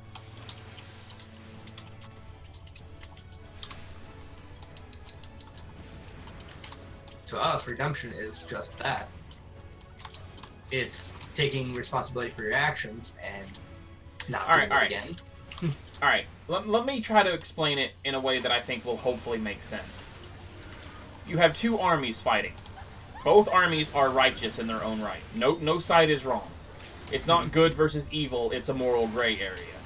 So, a person going in and killing an entire town of innocents with a phosphorus bomb is going to look despicable on one side of the fence, but if you look at it from the other side of things, then they were probably redeemed on the other side of things. You know, maybe, you know, that was the only way. Maybe the person in question thought that, you know, it was a village of terrorists or whatever, but the reality is they were uninformed. So it could be that, you know, they needed to do that to be redeemed by their king or their emperor. And again, no side is wrong in this regard. It's that kind of thing. What we don't see as redemption could still be redemption, just a different style, a different kind, a different side. You could say that, but again, you're still fighting for a side. And he was trying to stop all the evil. The simple fact that he killed who he thought was L first, that's the start towards that. No, I know. He had a chance to redeem himself. Then we get to his dad. He sacrificed his dad. I know. He also sacrificed one. The person that represents the ultimate good. He also sacrificed his girlfriend, too. Don't forget that. Well, he didn't care about her. He didn't... You realize he didn't care about any of the people he's dating. He literally didn't give a shit. They were tools. I know. He had no desire for them. Because he planned on killing them once he reached his ultimate goal anyway. I know. They were just fucking tools. Mm-hmm. Well, the thing about it is, Zach, in the parable that was Death Note, is that they were looking at it from... Ooh, Jet Black! Holy shit. Nice. Congrats, man. They were looking at it from a baseline good and evil, meaning it was a 1 or a 0. according to the parable of Death Note. And the way that worked out, because it was actually good versus evil. And that's exactly where it comes down to that definition of redeemed.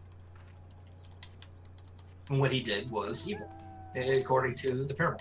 Well, him and L represent yin and yang in a sense, because while Light was evil, he was doing it from the perspective of trying to do good. Yes. Where it was like L is a good guy, and he's knows good things, but he has that chaotic side. He's not willing. He is willing to sacrifice someone for the sake of the greater good. Yep. He proved that several times. He's willing to make sacrifices for it. That's where his dad actually represents the ultimate good, because his dad was not willing to sacrifice. And, you know, I think I said this during the show too. Light and L are basically Batman and the Joker, kind of, from a certain point of view.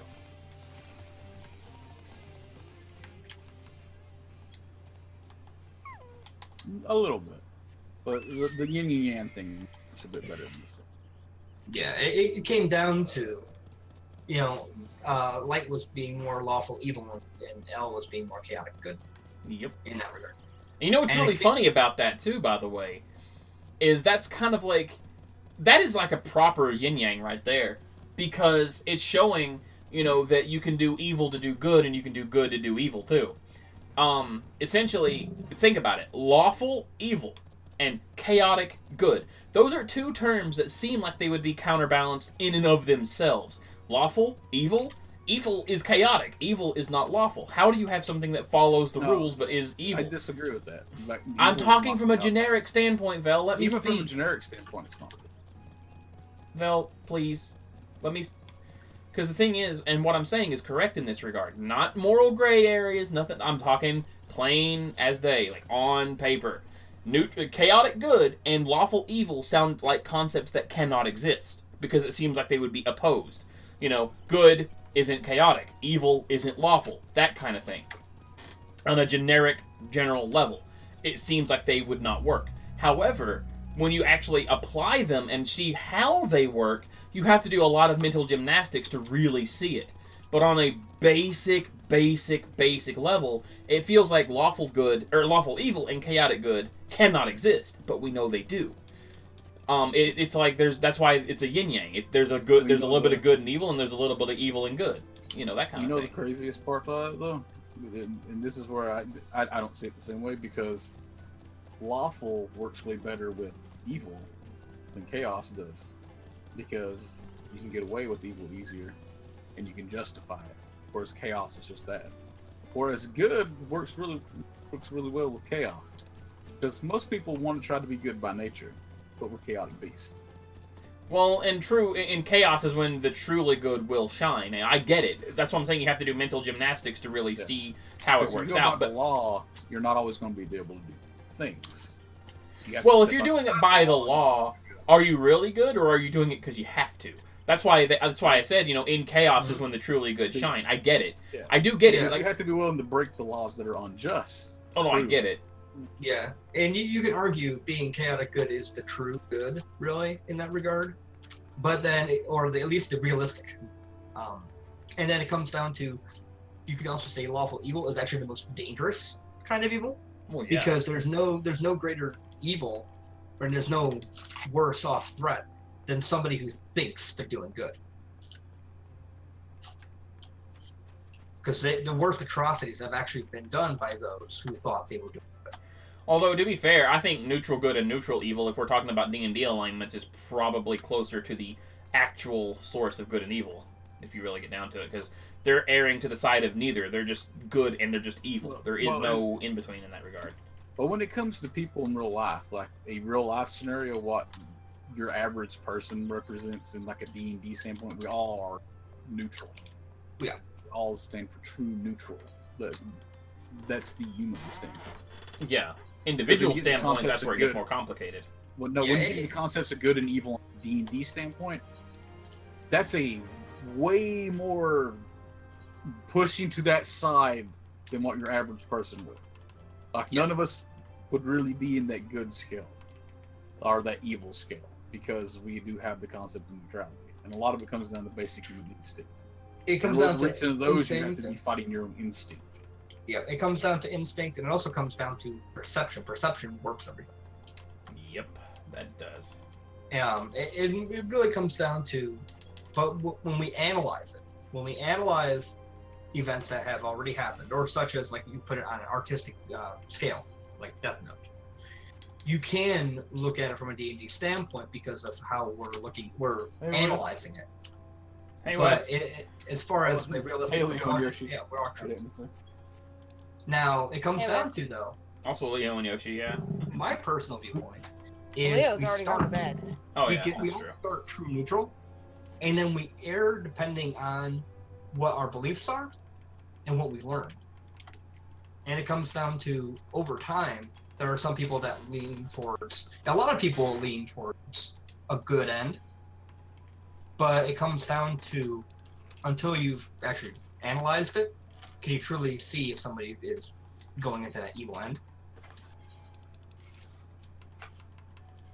Well, in real life, nobody actually thinks that they're evil either. Exactly. Well, yeah, nobody thinks that. Because it comes down, just because they don't think it, though, doesn't mean they aren't.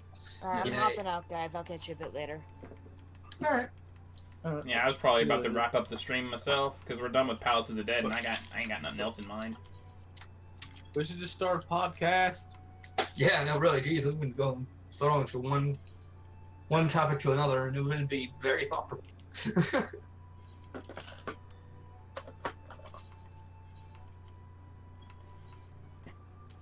I enjoyed this conversation, though. Oh yeah, conversations like this are always good. We grow with conversations like this. That's what we do.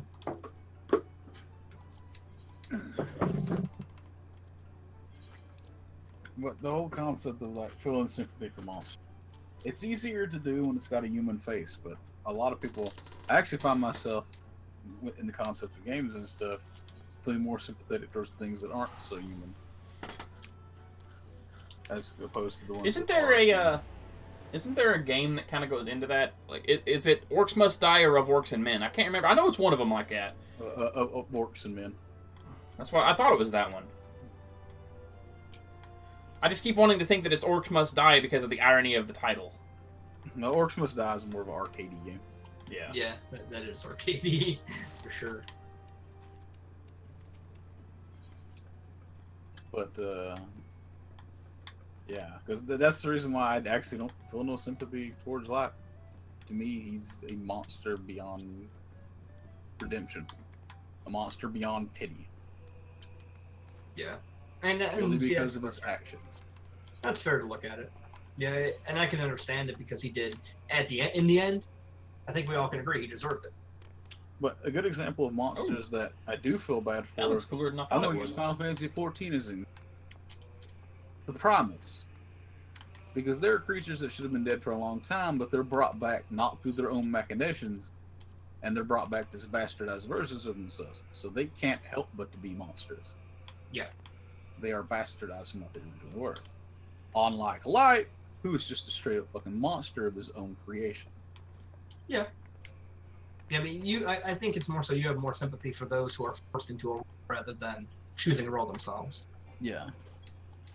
And to me, that's why, to me, regardless of it, either they're forced or they choose it, I'm going to feel sympathy for those people that face the consequences of that, because while they do have to face the consequences, and while I do think that they deserve to face those consequences, I'm always going to be sad at those who choose to destroy others or themselves or both, rather than choose, in my opinion, the better path. I guess it comes down to the whole concept. Do you pity Hitler? Yeah. Yes. Okay. I do pity him, because it's a matter of, this is a man who thought he was doing good for his country. He thought that he was doing the right thing. And when he was a soldier, I think he was drafted into it. And he was forced to fight, and then it came down to, he was hurt like a motherfucker, warped his mind, along with his beliefs, and it led to the path that he had. And I can see that, and I understand that. That's where it's that kind of question. But in all fairness, though, if light was real, there's no dictator on this planet that is as big of a monster as him. That's ever been that big. Think he probably he would have the biggest kill record of any motherfucker ever. Oh yeah, he would. More deaths would be on him than anyone. Oh yeah. Oh yeah. You know, and it comes down to, like, my personal viewpoint is, I always will feel bad, feel sympathy, at least, not feel just bad, but sympathy for those who not only chose it, but forced into it, purely because, in my mind, in my personal belief, I feel everybody and anything can be redeemed, but it comes down to those who either refuse to choose it or are unable to choose it. I'm going to feel sympathy. Oh, and there's also more, like, they have to go into how much of a monster he was. You know what his master plan was, don't you, Zach? No, I don't remember. At first, he was killing criminals. People that definitively done bad things. But over time, after he'd had more sway over the world, which he was getting, that's why he got mad at the one fucker that he entrusted to, because he was pushing that plan too fast.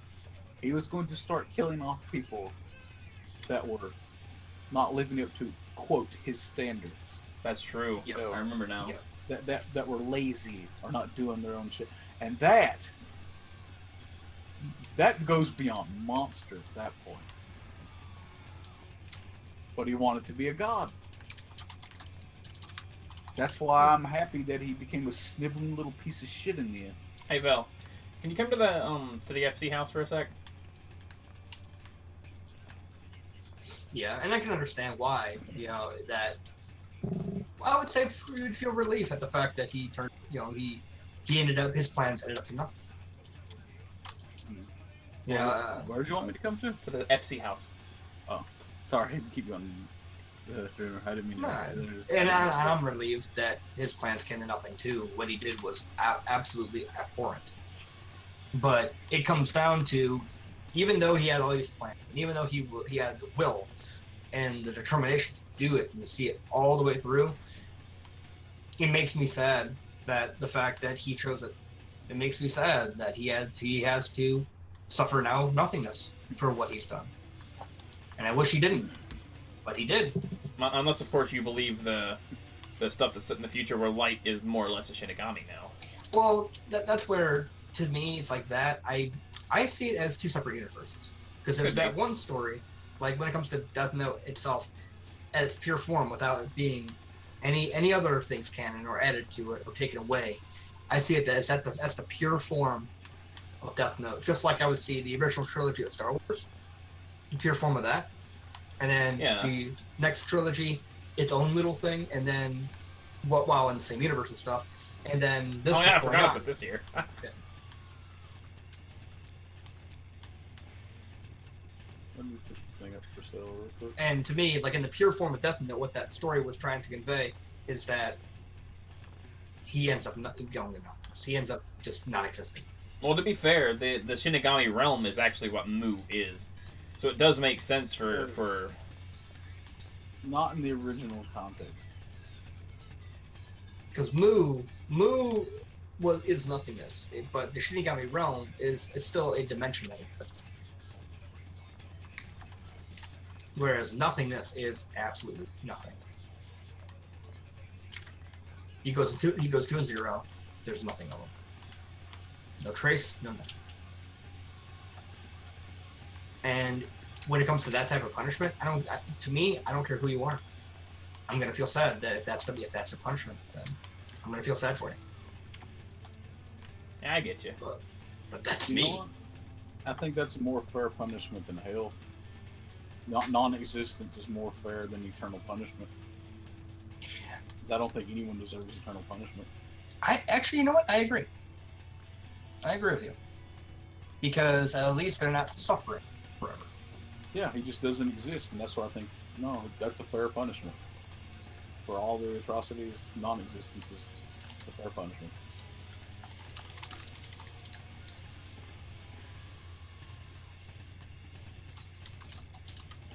Goddamn, it's a good story. It is a damn good story. I love that. I love how when we first watched it, Sunni was apprehensive because it is about everything. Yep. And then as we got into it, like, all right, you want us to stop now? And he's like, no, I'm up for another one. We were like, yeah, it's addictive. Because he kept wanting to know what happened next. And... Yeah, that's why I more love or less, yeah. Stories like that just grip you. You just can't stop watching. But then again, I feel the same way with like stories like Breaking Bad, like that series. You won't watch Breaking Bad with me because it's fucker. That's a great series. I know it is. I don't want to be sad. We watched the first few episodes. You love those first few episodes. Yeah, but it doesn't like, matter. Even the fucked up part that made you sad about the dude that you thought was going to redeem himself, but he didn't, and then you had to kill him. Even after that, though, the one part made you laugh because like he turned him into a dude smoothie and ate through the tub. And yeah, that was funny. You're like, oh god, it's this like wait, gross. you put the body. He's like in the tub, and he's like, what? You didn't. It's like it was hilariously gross. Because even Zach laughed at that. I didn't expect it to. He's like, what the fuck? Look up. Look up. Look up. That shit is Look so up. fucking funny. Look up. The hell? What the fuck? Go into the house to see this. What the fuck? What the fuck is that? What? That's a cool ass fan. My retainer brought it to me a few weeks ago and I forgot I had it. What fan is that? You're down in the basement? Upstairs. Okay. By the way, what was... You said there was things you wanted to change about the upstairs, Vel? Like... What the fuck? Yeah, but I can't really think of it off the top of my head. Is that a Garuda fan or some shit? Or what the fuck is that? What the hell? Is that a Ravana fan? There you go. Yeah, okay. The fuck? Yeah, it's the Hive ceiling fan. Huh. Never knew that was possible to make. Looks cool. I was gonna put it up in my house, but I don't like what it does to the lighting because it makes it like this yellowish light that you see here. It looks good up here. Well, it's because we already had a yellowish light up here because of the storm lamp. But I forgot you did that. Yeah, I did too. Don't go in there. Don't do it. Too late. I'm out. It's too gross. I'm out. Ooh, you stepped in it. Don't do that. Walk on it, Tom. Oh yeah. No. Squish, squish, squish, squish. You know what that represents, don't you? Yeah. Gross. What? It's just pudding. Just pudding. Yeah, you think that. Yeah, body pudding. Yeah.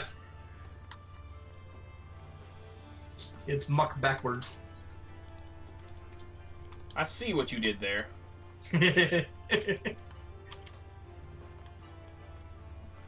Muck with a K, right? Yes. You Ultimisi that shit. It's consume. Yes. Actually, I've always wondered why Ultimisia replaces all of her C's with a K. I don't get what that's supposed to represent. I've heard people say it's supposed to represent like a German accent, but C and K make literally the same sound, so I don't think I get it. She's an alien sorcerer. Fuck off. There you go. It's a matter of... It's to try to drive home the fact that she has an accent in text form, because there was no voice acting. I guess that's true. Because, yeah, they do make the same sound, but when you have someone with a K, it's supposed to be jarring, is what it is. Because she's supposed to speak not like everybody else. Time compression, I guess. I don't know. Yeah. Exactly, actually. Curacao seeds.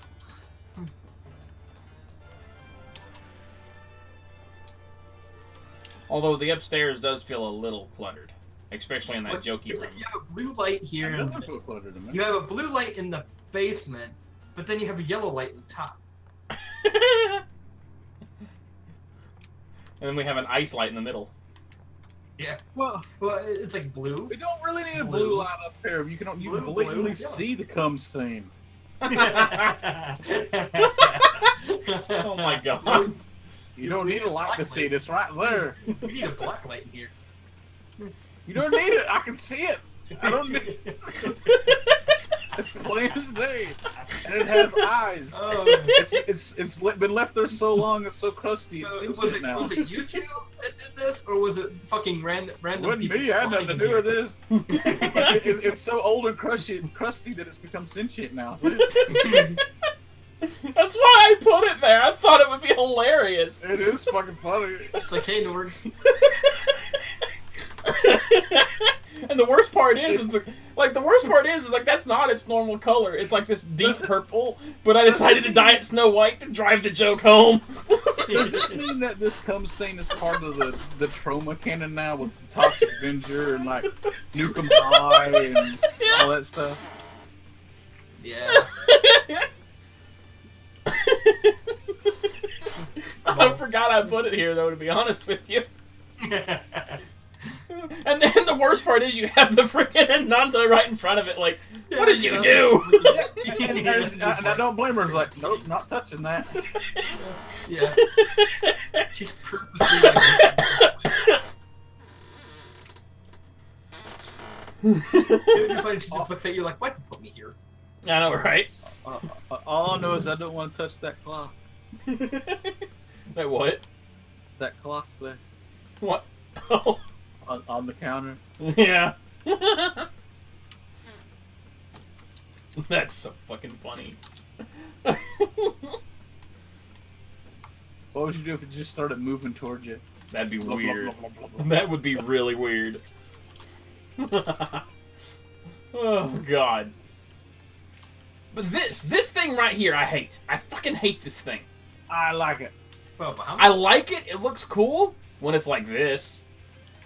But when it's got this shit, it bugs the shit out of me because it's like, where do I put you? On the piano. Because I hate how much his wingspan takes and I hate clipping all the more. So it's like, no. It's like, where do I put this fucking thing? Well, now you know, Star. Now you know. Yeah. You know exactly.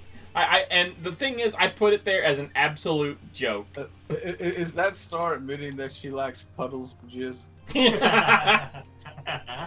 He's not kidding, by the way. That was my thought process when I put it there. I'm the one that put it there. So there you go. Take that as you will, man. I thought it was fucking hilarious. What?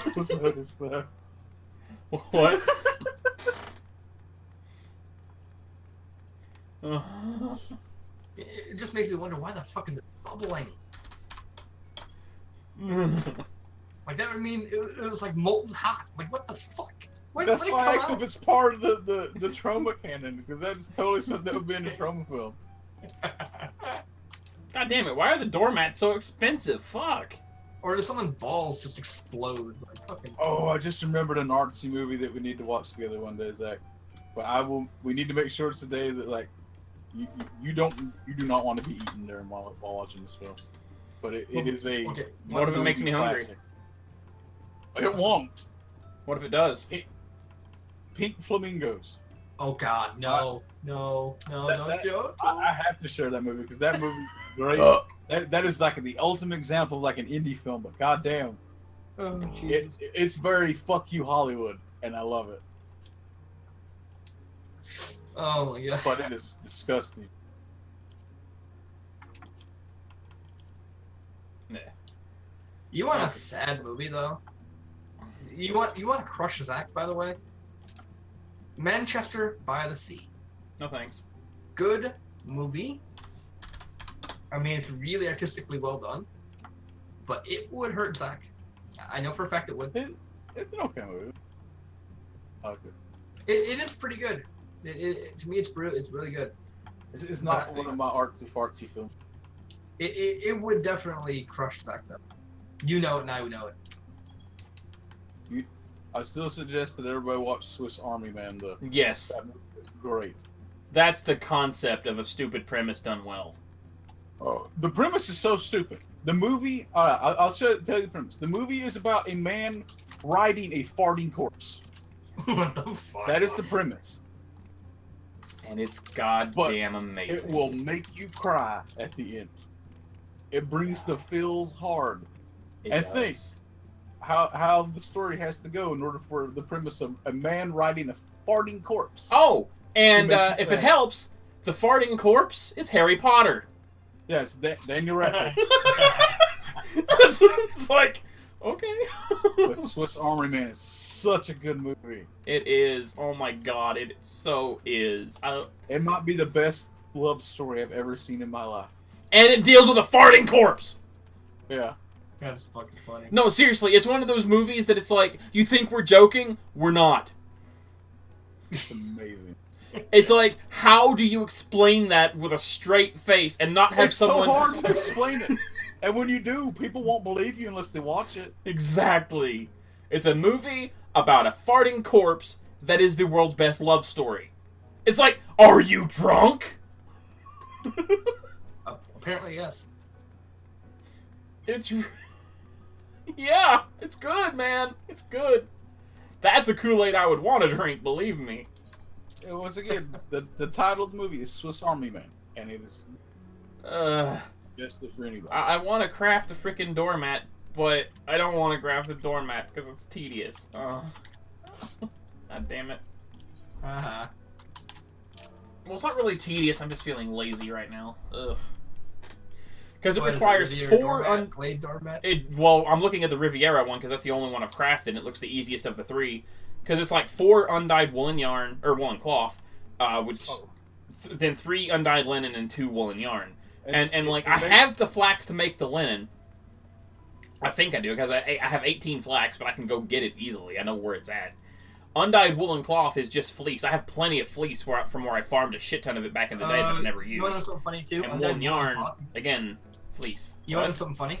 Undyed woolen cloth, you can buy from the South. What? Yeah.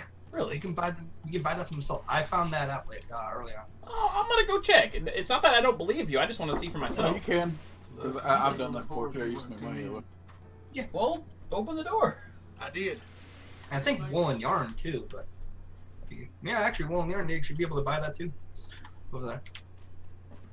Another thing that makes you happy, because again, I'm into like artsy stuff. I'm a huge Kubrick fan. And Zach doesn't throw around the terms must see or must play or things like that. I really don't. Like ever. And we watched The Clockwork Orange together. And it's the only time I've ever heard him say that a movie is a must see. Yeah. It's good. Time in my life. It's good. Clockwork Orange is a movie that it's an experience you need. And I don't use that term lightly. You need to see it. Yeah, but I would also recommend watching it with a friend too. So you don't want to watch it alone, essentially. I might play it again one day soon. Because I love that movie. I'll put it to you like this. It's a movie about being yourself. And it's one of those movies that it's true no matter what. So all that stuff we were saying about Death Note doesn't apply here, even though it's a similar concept. You'll see what I mean when you watch it. It's good, man. It's probably one of the most humanizing stories I have ever seen. It's very humbling. But from an artistic standpoint, just hauntingly beautiful shot. Oh yeah. Like every angle, every shot has a purpose that is trying to tell you a story without you realizing it's telling you a story. Nice. From the very intro to the very end. The intro, man, that's how you start a movie. Like, I gotta be honest, man, there's a reason Clockwork Orange is part of the classic lexicon. It's up there. It's one of those classic movies that it deserves the must-see title. But it is a little artsy, too, though, so it's a little hard to follow. But it's staked in metaphor. You have to be able to read between the lines to really get it. Aside from the parts that are blatantly obvious, that is. There are some heavy themes in it. There's like violence. But actually, violence is one of the core themes of it. Yep. And there is a rape scene, but several of those, in fact. Integral. Well, no, just the one in particular, the one that's very important to the story. Oh, I can buy linen, velveteen, and cotton cloth here. Ooh. Yep. At reasonable prices too. Yep. Yeah, so but I don't see the heavy subject matter in the Clockwork Orange, but it is. Hold on, what was I looking for again? Worth watching. Woolen. I was looking for woolen linen. But these guys... Oh, there's linen. That's okay, I can buy the linen. Okay, yeah, linen yarn, linen silk. Or undyed linen, I mean. I can buy that at least.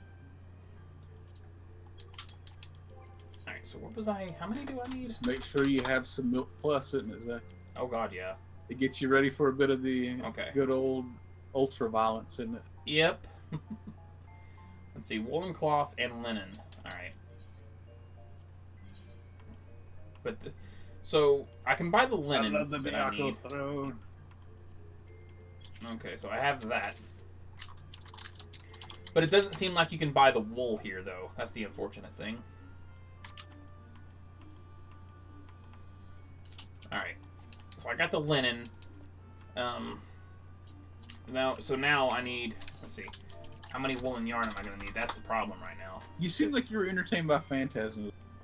It was interesting. You had lots of questions, though, which there's a lot, not really very many. Okay, so I need 8 woolen yarn, I think. Because you need 3 woolen cloth. You need 3 woolen... Yeah, it'd be 8. Because it's 6 for the 3 thingies, and then it's 2 just standalone. Alright. It feels so awkward to say that the worst movie we've ever watched together is a Star Wars movie. Like, when I'm wanting to praise the Emoji Movie because I found it a better movie, something's wrong. I got a question. Here's the question. The Last Jedi or the Star Wars Holiday Special? At this point, Star Wars Holiday Special. Fuck yeah. I can't say... Family is way better than that shit. Like, because the Holiday Special is so bad it's good territory. It's so cringy I could at least get entertainment out of it. The Last Jedi, I had a few chuckles at the cheesy jokes. What? That doesn't really count for anything. But you get to see like the old like the grandpa Wookiee have his weird fucked up masturbation fantasy. Like you literally are watching this and all this. It wasn't the grandpa, that was one of the kids. No, that was the old Wookiee. The old Was it? Wookiee was the one with it, yes. And it's so fucked up, and his reactions are even more fucked up. They're like, this is kind of uncomfortable. Yeah, you got a point there.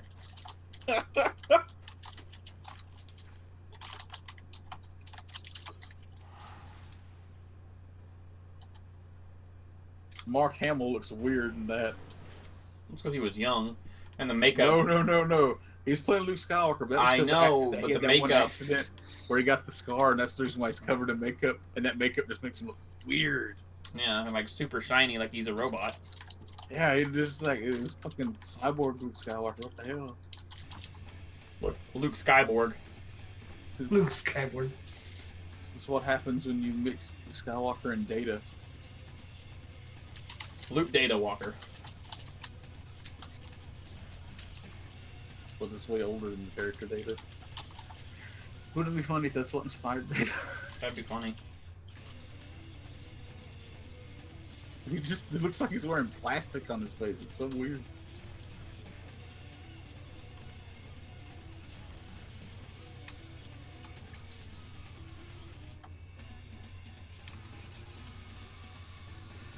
The Last Jedi made me rethink how I felt about the fucking prequel trilogy. That's one good thing, I guess, if you call that a good thing. I still think the prequel trilogy is shit, but you know what? It's not that shit. Don't tell me my fucking fleece. Wait, no, it's already on me. Duh. It's right there.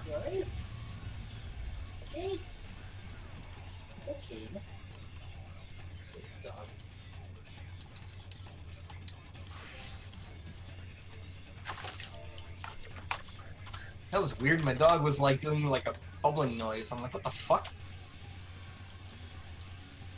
Bubbling noise? Yeah, she's like, boop, doop, doop. And I'm like, what the fuck are you doing? What the fuck?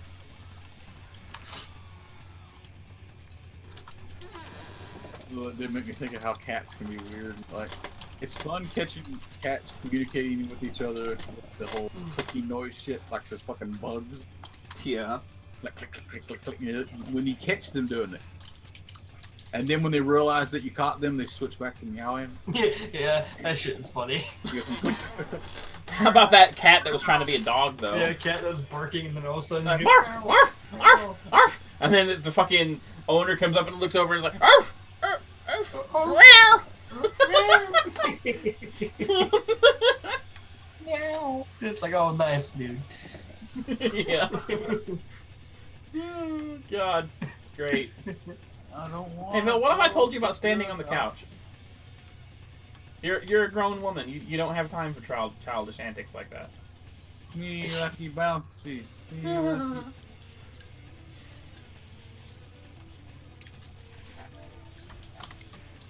I'm gonna need to farm more wool at some point. Maybe one of these days. I don't really care though. Baba black sheep. Oh shit! I need 2 more woolen yarn. God damn it. Say we need to start a goddamn podcast. Na, na, na, na, na. Podcast today. Man, a pot. We'll call it the shit weasels. Drinking the mana. Podcast. Drinking the mana.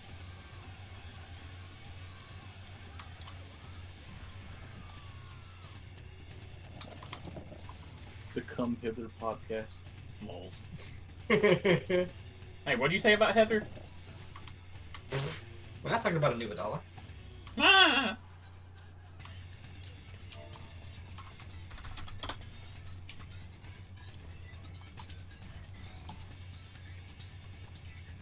The more apt title would be the retard banquet, but that's just my suggestion. Anything I suggest is probably like, maybe we shouldn't use it. We get in trouble. Yeah. Getting wasted with Serena, Villainy, and Dreamer. An N-word Jim. Oh my god. Thank you.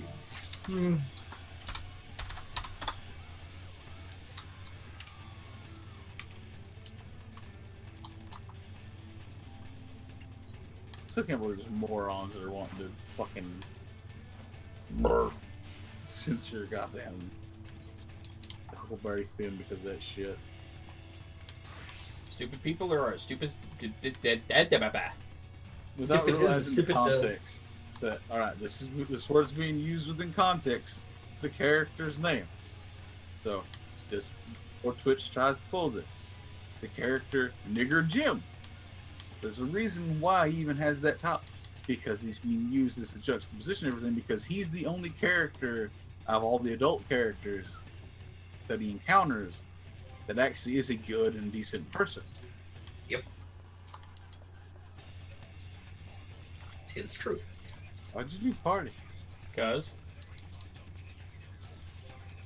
I got stuff on you.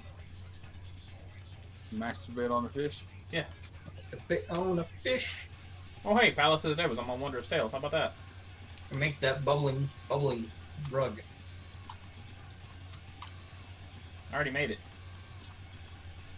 Just call the podcast Bubbling Rug. See what kind of That'd be people funny. Toxic carpet. get it. Toxic carpet.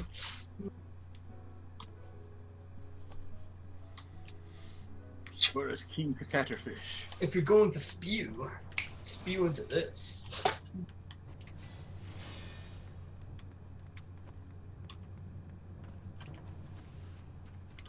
We can always call ourselves the Spew Crew. But I don't spew much. I just go this. Yeah, but no, Serena does. I do not. Yeah, you vomit out stupid ideas all the time.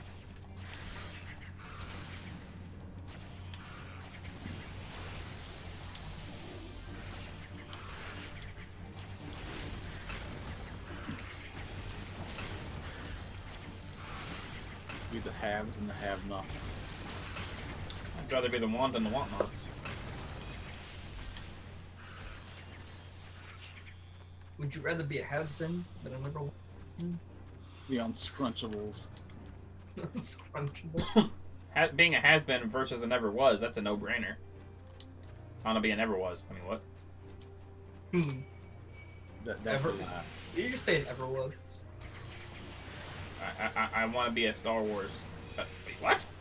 That's not what I meant to say. Why'd that come out?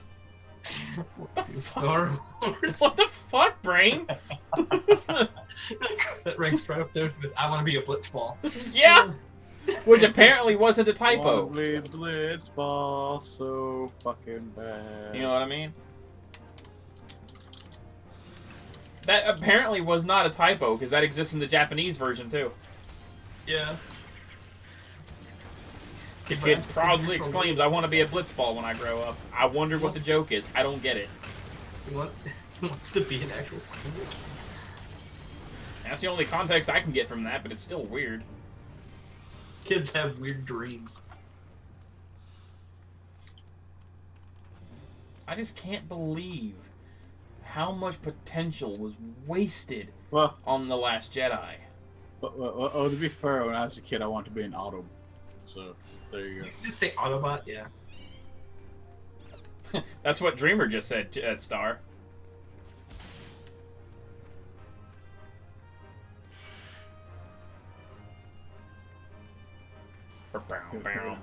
God, I wish I could run Aurum Vale this fast back in the day. Jesus. Can we call it Secret of Nevermore? Huh? That one must be about a girl and her cat, huh? What? Secret of Nevermore. That must be about a girl and her cat rather than a boy and his dog. No, it's about 3 fucking neckbeard losers talking about video games and anime. That's us. Exactly. No, we got to include Hector in that one. Okay, all right, 3 neckbeard losers and the weeaboo. There you go. There's the title. There's the title. More like 3 men and a baby. 3 neckbeards and the weeaboos. 3 neckbeards and the potato. No, the weeaboo works better than the potato. Oh shit! I didn't even see that. SC added this. The Chocobo raincoat. What? Yeah, it's a gather yellow script. 1,650. But it's this. Hold on. Okay. Oh yeah, I knew about that. It looks cute. Actually, the raincoat makes me think of. Wait, I can't try it on. What? It makes me think of. It's not for you. Yeah, it's for Chocobo. Oh! But it looks, to me, it reminds me of Sid's raincoat from 6. I'll see if I can find it. That could be what it's a reference to. Reference, not reference. Reference to? Reference. Actually, even in the picture that I'm seeing here, on the actual item itself, I can see Sid's raincoat from 6, yeah. A light tarp designed to protect a Chocobo from the rain. And not much else. Oh, here, I got an image for you.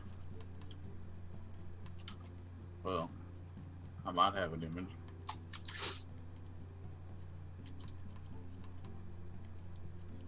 Oh wait, I'm pretty sure I'm right as well with that.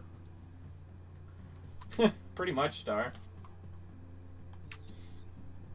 Man, hungry. I'm gonna go grab some fucking Pizza. macaroni salad, that tuna and peas, mayonnaise. Make the message short. You're still streaming? Yes? I'm a little surprised as you said you were thinking about ending it. Well, I was going to, but then I'm like, I'm just gonna do my Wondrous Tale since I still need to do that anyway. Fucking why not? Yeah, I hopped out when Nick got home so he could go get food. Yeah, I need to do went on mine. a Taco Bell run.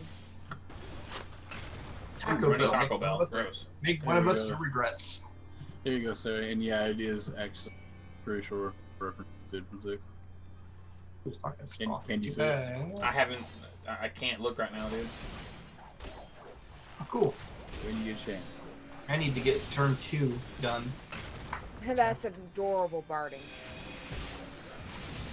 I just don't get why it's gatherer scripts and not just something that's readily available, but I'm not too worried about it at the same time. Well, it is readily available. You just gotta go up. Yeah, that's an absolute reference to Sid. Just look at the hood alone. Yep. I didn't even have to look that hard. Because it's even got the same insignia from the artwork, like the mono artwork. I'm gonna go do this Dark Knight. Why are you gonna do them as Dork Knight? Because I can get mount credit with it. Even if you do it on your own? Yeah. Weird. You want some bag of dirt? But I'm not doing it alone. I'm in PF. Oh. I'm gonna do Shiva EX, Ravana EX, and turn 2 foil. And then I'm gonna grab this week's book before it fucking expires on. Thanks, Jar. The more I look at it, the more that your joke from this morning makes sense, Zach, because it does kind of add up. What joke was that? I don't remember. With my hair color and the look, you calling me basically Fluttershy. Oh, yeah. Colors add up. I will not yield to you! Oh, you're not Grano. Yeah. That just means Wow. I can say that you will love me. That You're morning, going to love me! it makes the Chocobo look like a circumcised dick. Yeah, Sid from 6. Good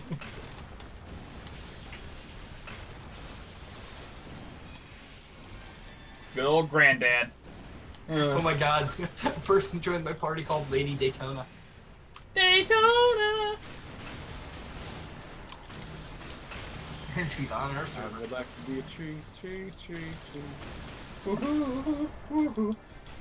Such a loud mouth. I'm the world champion, bet you can't beat me, squeak. Ah. Oh my god. Fuck off, Tom. Why? Why'd you get that in my fucking head? Hey, soon. What? Alright. Oh, I saw some way. I saw some way. You see him do the bow thing this time. Dream Rose. You might want to look at the stream. Oh no, you did. God damn it, dude. Fuck off. Halloweeny, Halloweeny, weeny. Uh-huh. Yeah. Can you send that gift to my Discord so I can put it on Discord?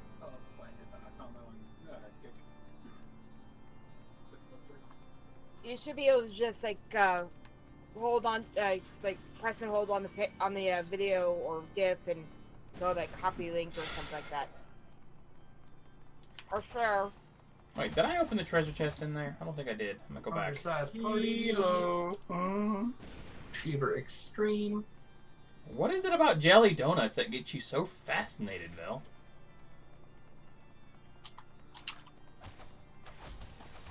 I don't know. Here you go. The jelly donuts? Oh, I guess I did. Okay. What do you mean Gila donuts? Dude, I don't care if you have no car insurance. You gotta stop talking about that, man. Kumai can die. Dude, call a plumber. Your kitchen sink's been plugged for like years. Jesus.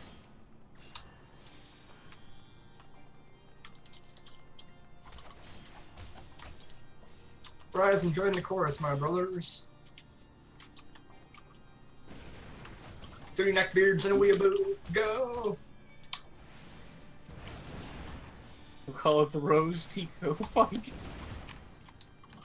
Dude, why did you buy flower vases from flowers.com? Aren't you supposed to also buy the flowers too? Are you saying you don't like Rose Tico? Dude, I don't. Why did you buy the flower vases from flowers.com and not the flowers with them, huh? No, I saw somebody do something funny because of how badly the toys are selling, though. Like, I think it was a Walmart. They took all the Rose Tico toys because there's so many of them. Made a Tico Tower. Oh my god. She really was the worst character. Like, she was okay at first until she had her physics-defying moment. Until she made Jar Jar Binks tolerable. I always kind of sort of like Jar Jar, I'll admit. He's like a guilty pleasure. But I would take him 1,000,000 times over compared to her. That one scene not only ruined her as a character, but it ruined Finn, too. It was like a double whammy of shitstorm pasta. Shitstorm pasta. I don't know. Jar Jar is the reason why the Empire has power. That is true, actually. But it's still not as bad as Teak Rozo. It's funnier that way, so I can accept that because that's hilarious. That, in my honest opinion, that's George Lucas saying, fuck you for not accepting my retarded cartoon record. Pretty much.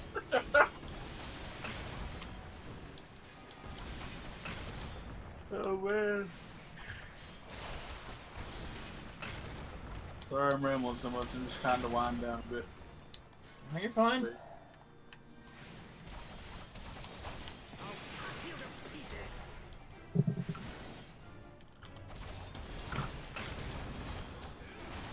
Where's Ravana? Ravana or Ravana?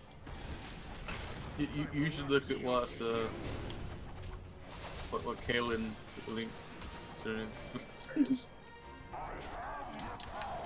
I have the power!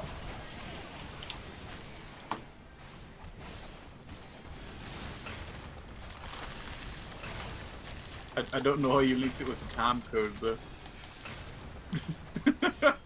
Huh? I don't know how you linked it with the time code towards the end of it, though. That's just where it started for me.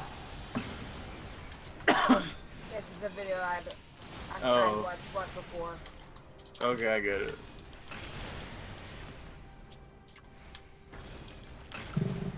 Oh, look at that! I didn't go anywhere, Greno.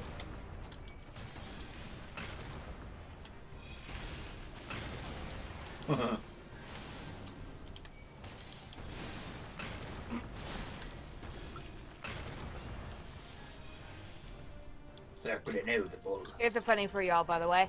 I think you all like this.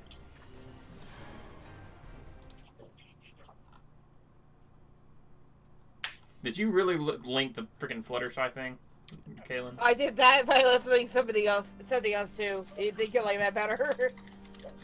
Sup? Let's see. Let's see. You okay? You alright?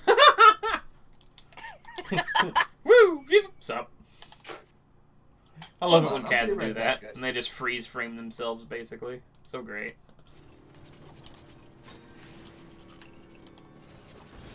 Everyone in my stream gets a friggin' sword lately, don't they? I have too many moderators. All my friends are moderators, like all 25 of them. I don't know what 25 of them? Well, I've got like... Seriously, I've got that many mods! I'm not sure if Dreamer's a mod, but he should be. Or at least he was. I don't know. Welcome back, sir. Welcome, Waxstar.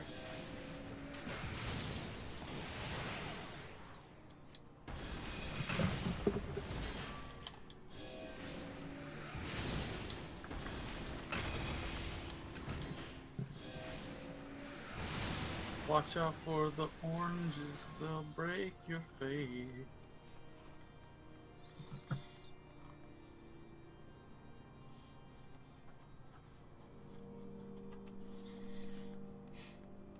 I will not yield to you.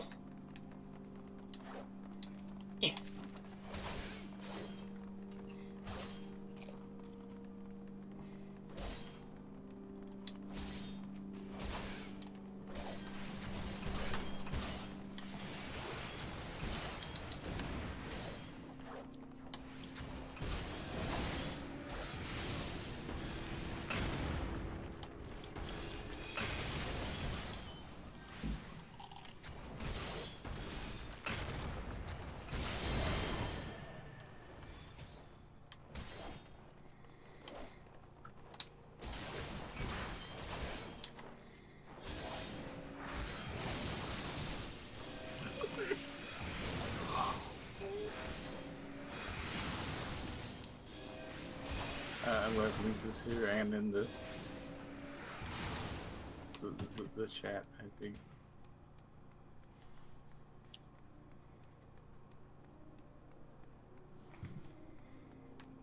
What the fuck? Your bread is white? What? Poor Ernie. The look on that cat's face is what makes it look. It looks like it just took some fucking drugs.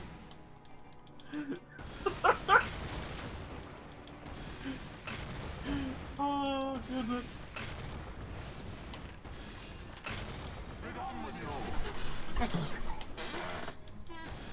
Who you gonna chain me to, Charibert? Nobody, that's who. I love the look on the cat's face.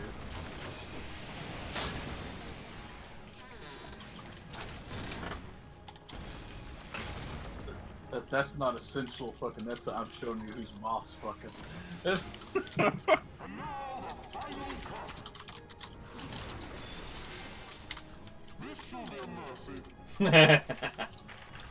Oh. You disgust me.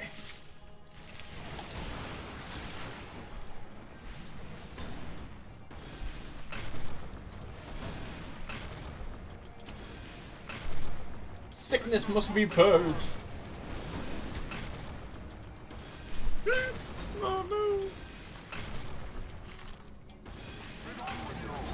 Be gone with you. I found something that shows you how the best way to pet a cat. Although you'll have to click it though, damn it.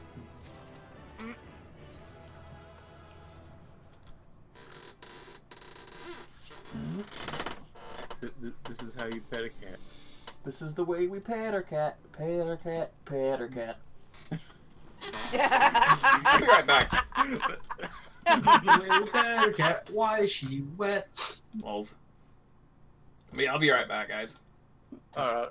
You should check that one out, Dreamer. It's how you properly pet your cat. Yes. I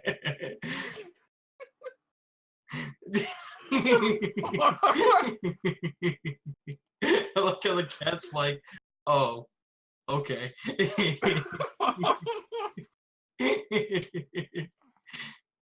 It's like, I got a bigger fucking weapon than you do. Okay. If this prevents me from becoming Chinese food, I guess I'll let you. Silly cat. The cat's just like, oh, you know? I love how you can see it in his face like, alright, I'm changing my decision now.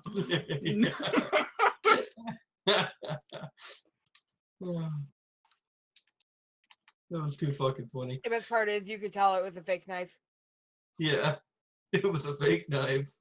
No, that's not a fake knife. That's one of those stainless steel cleavers. That is an actual cleaver. Wait, I didn't get a good look at it. That is a stainless steel meat cleaver. Oh, it is. It looked like a fake knife for a moment. Okay, I was fooled. Yeah, I can get why you see it as a fake knife look because it looks. That's rubber. a more modern style knife where it's all just one sheet of metal like that. Yeah, because it looks rubber to me. It's in stainless steel though, because my cousin has a butcher knife like that. Okay. A little cleaver like that. That's fucking funny though. Cat, just like, I'm sorry. You know? Pet me all you want.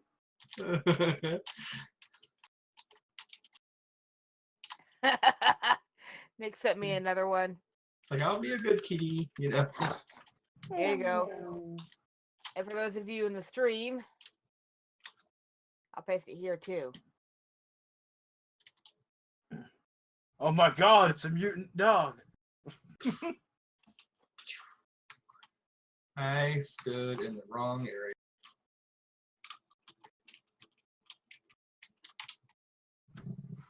Come on, guys, kill Ravana. Ravana. Yeah. Ravana's dead. Ooh, and the rose lantern was dropped. Boop.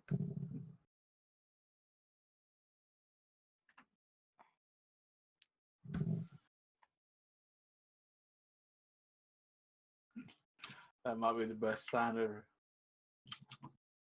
All I can say is this poor bird. Oh, I love that one.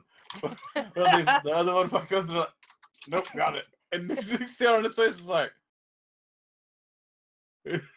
that's the perfect. Like, you motherfucker.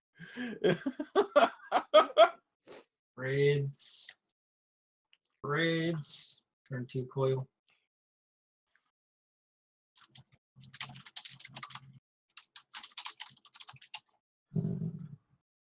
Nice. I feel so bad for that bird. Okay, let's see. Well, I got 2 second chance points, so let's see what happens when I shuffle. Hey!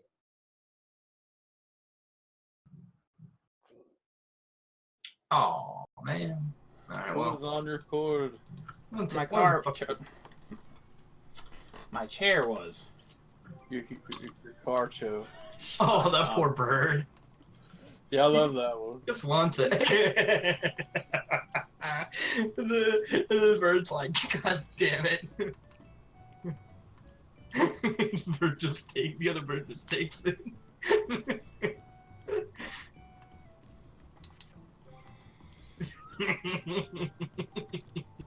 Motherfucker. Motherfucker.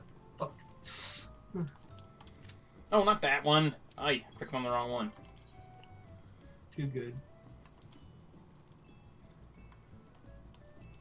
There we go. That's what I wanted. It's like I'm so anxious to fight Titan again that I clicked on him instead of the other one. Nice. Like, no, I don't want to fight freaking the rock god himself. How many more fucking things do I need to fight for my fucking ground panther? 800. 98. Not bad. 9,800. And my flying bear, I need to get 103 left of the Stormblood dungeons for my flying bear.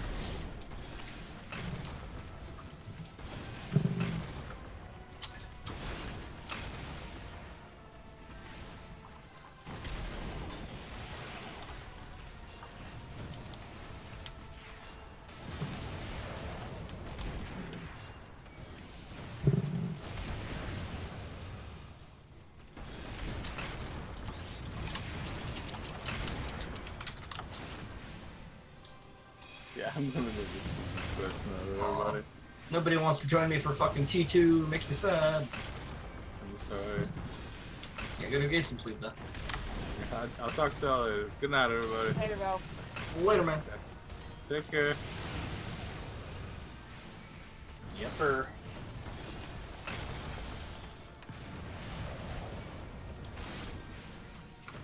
Thy soul shall burn for eternity.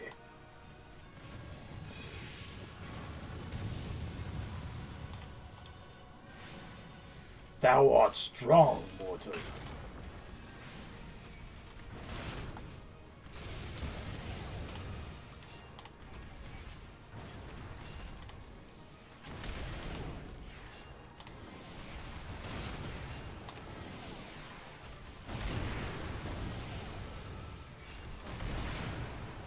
Damn right I'm strong at 3.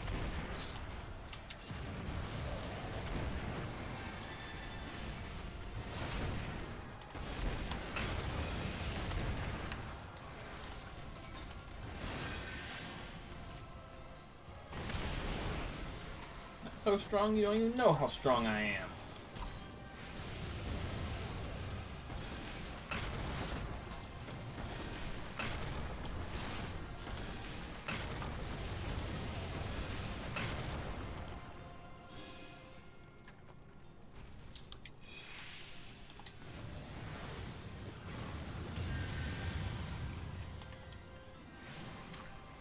Succumb to the inferno.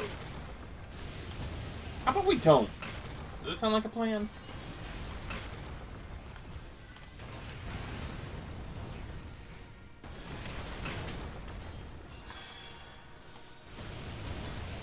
Now we're the next send over. Oh! Oh! What? Oh god. Oh god. I always feel bad.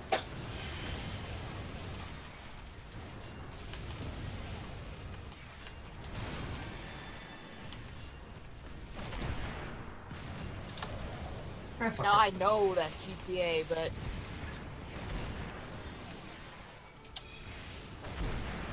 Watch GTA. Like if next one to me that I posted in the other voice. I'll have to look at it later.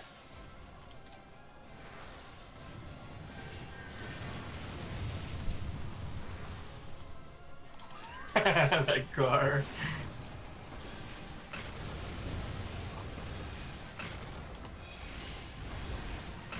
Ifrit dies today. There we go. Monitoring node, what up? Let's go. Let's fucking go, bitch. What the fuck? What the fuck kind of super cop was that? Near Volk. Ow! RoboCop. I love how quick the cop gets out of the car. He's like, what? The shotguns him in the face. What the fuck, man? That's great. That is really great. Dude's like, motherfucker.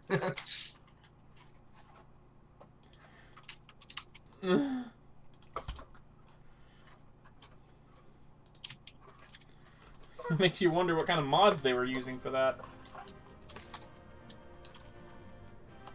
Because the dude got RoboCop. But I love how the cop quickly gets out of the car like it's an everyday occurrence. Yeah.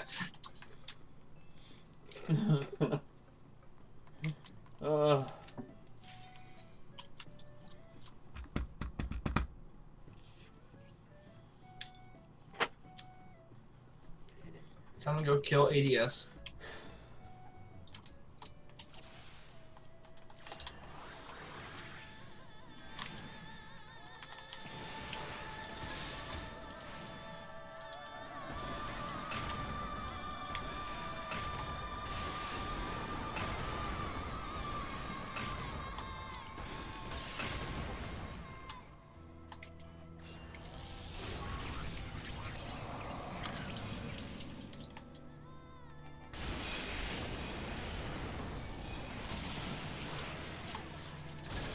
You and your piercing laser.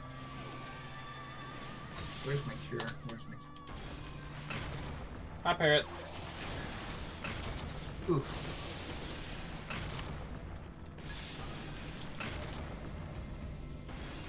Did I not?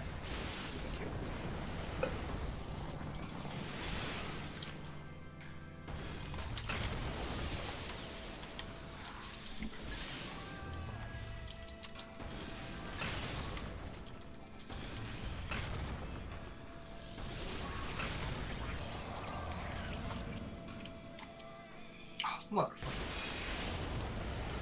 What happened? He killed me without like a rot. Ooh. Dick. Hate that happens. Yeah, I would have won too if I would have just healed myself.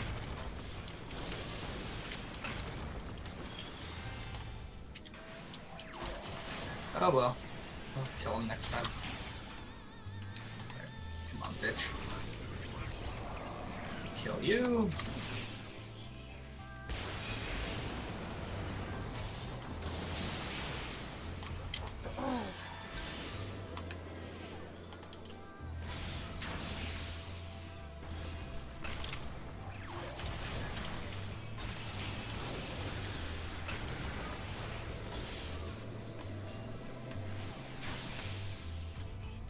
Hey, parrots, what are you doing? Really? You're gonna get behind my freaking monitor, parrots?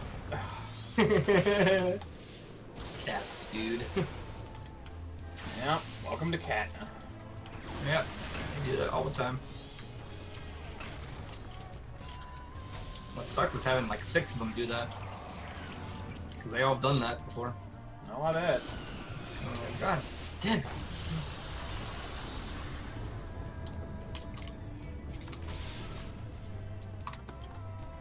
Yes, please stay out from behind my monitor, parrots. I greatly appreciate that. Thank you.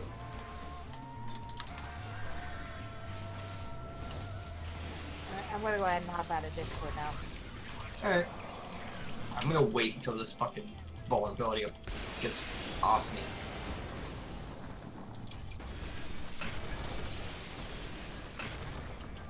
Thank you. Phew.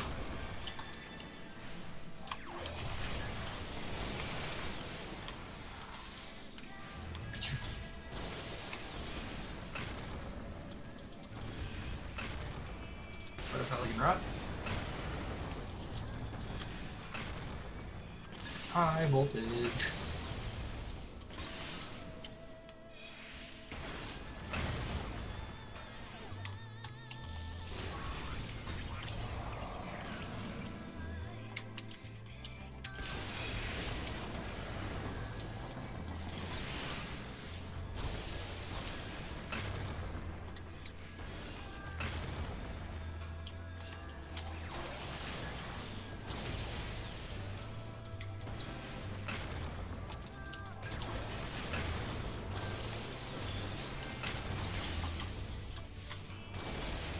And got him.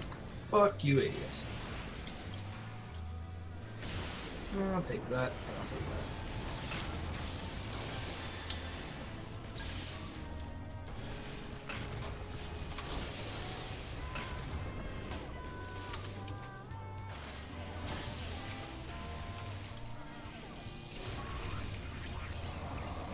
Oh god. I'm in 3 of them things.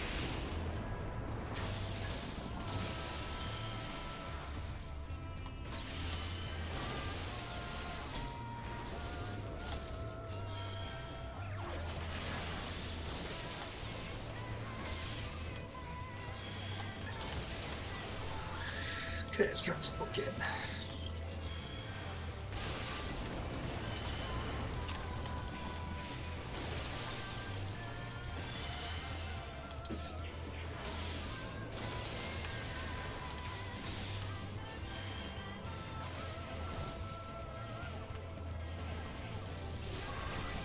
I need to really get these orbs off the damn field. They're becoming more of a problem than I expected this time around. I got control back now, though. We're good.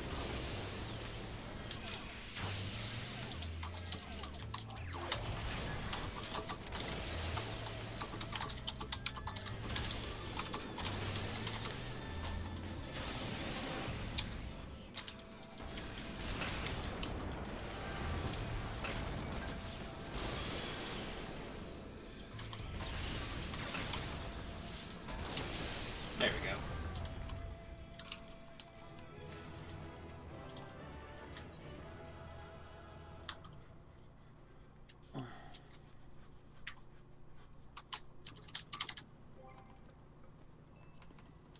Alright, what else is left? Leviathan. Alright, turn 4. That's fine. 1, 2, 3, 4, 5. Oh, 4. That's 6. So I need that, that, and that. Okay, I can still do that. Okay.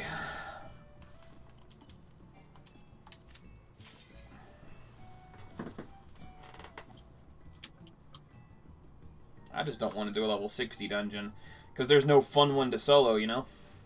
Yeah, fair enough.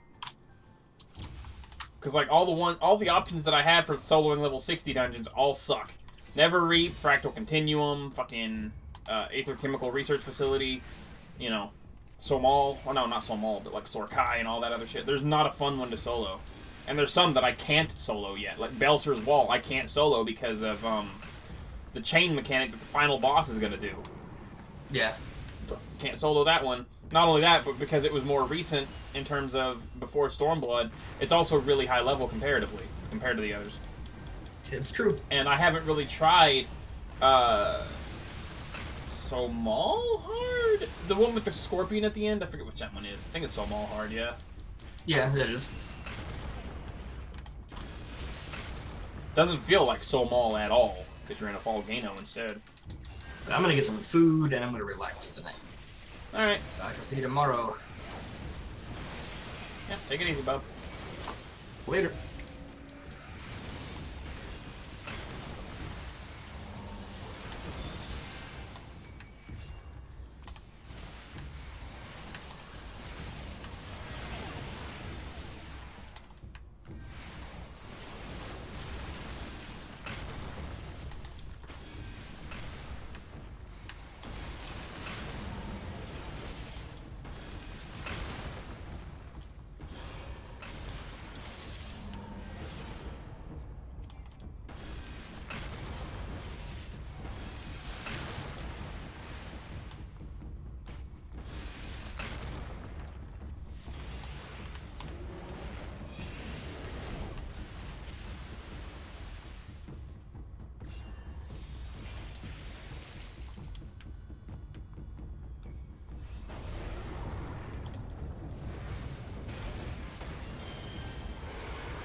Your flesh shall feed my minions of the deep. Will they now? I think we might just have 2 different definitions of that. A Leviathan?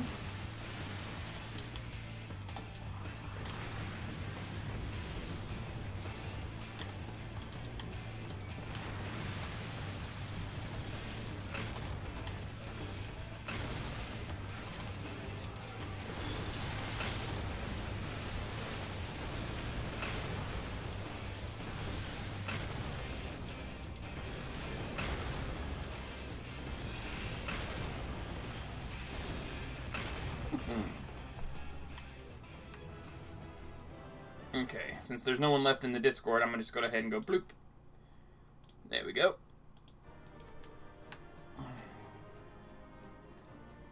Alright.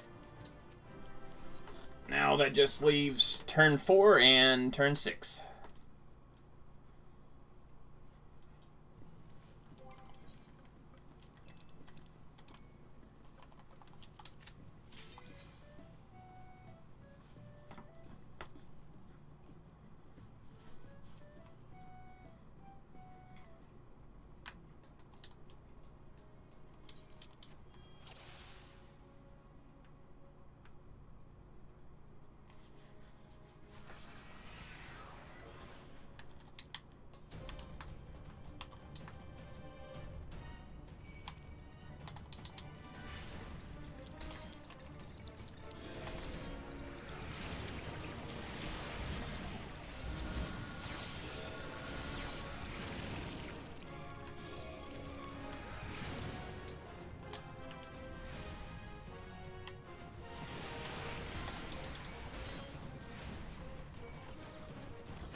Hey, Robot, I know how to spin it. Well, never mind.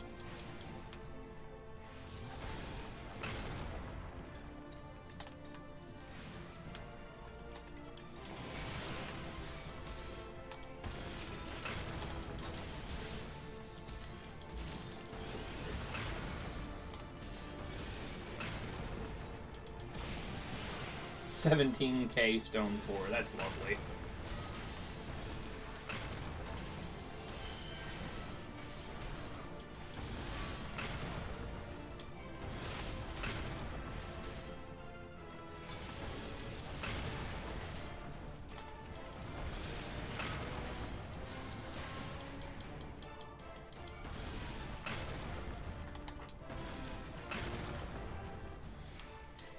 Easy beasy. Gosh, just greasy. I actually remember when this turn used to be hard.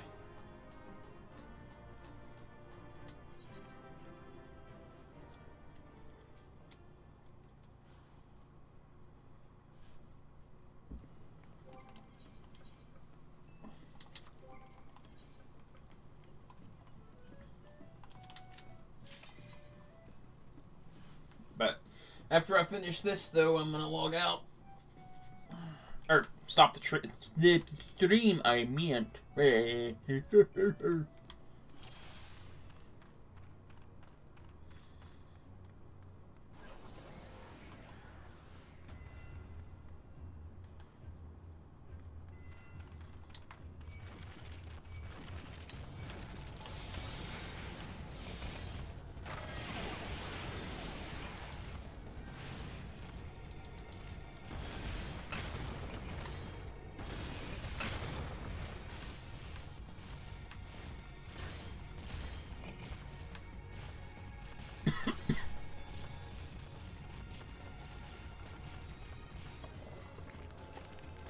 Oh, I got turned around somewhere.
Nom nom nom nom nom nom.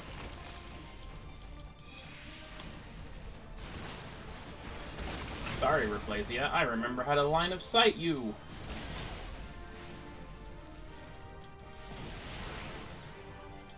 I'm just gonna eat this damage because I don't really care. It does like 2k, well, 4k, I guess, which would have been lethal back then. But when you have 40,000 HP, it's like nothing. It's like nothing. It tickles.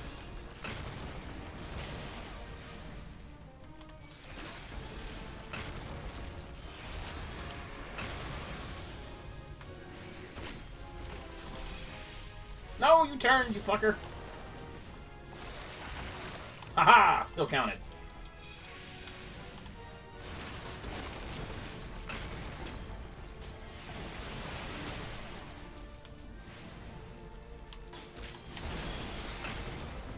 Aw, oh, man, my SIs missed the Hornet.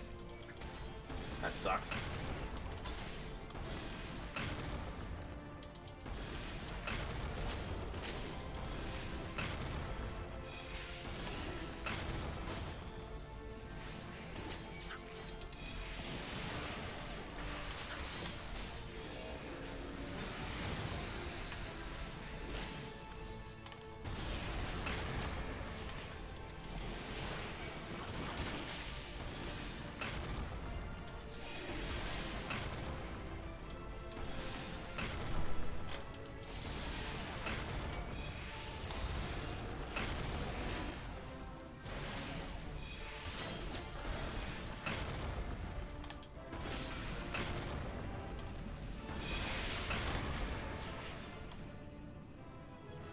Bum bum ba dum ba ba. Yay.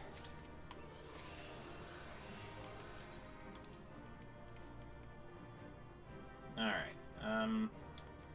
Don't need that. And I most certainly don't need that.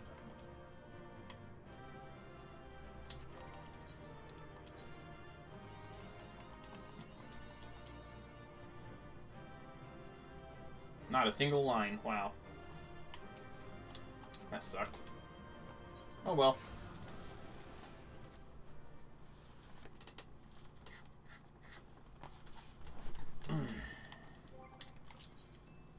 But with that, I'm gonna go ahead and take the stream down, though, guys. We are done, and I would help if I didn't teleport to the wrong spot. All right, but like I said, I will see you guys next time we see ya. But take it easy, guys. Have a good night. Bye-bye.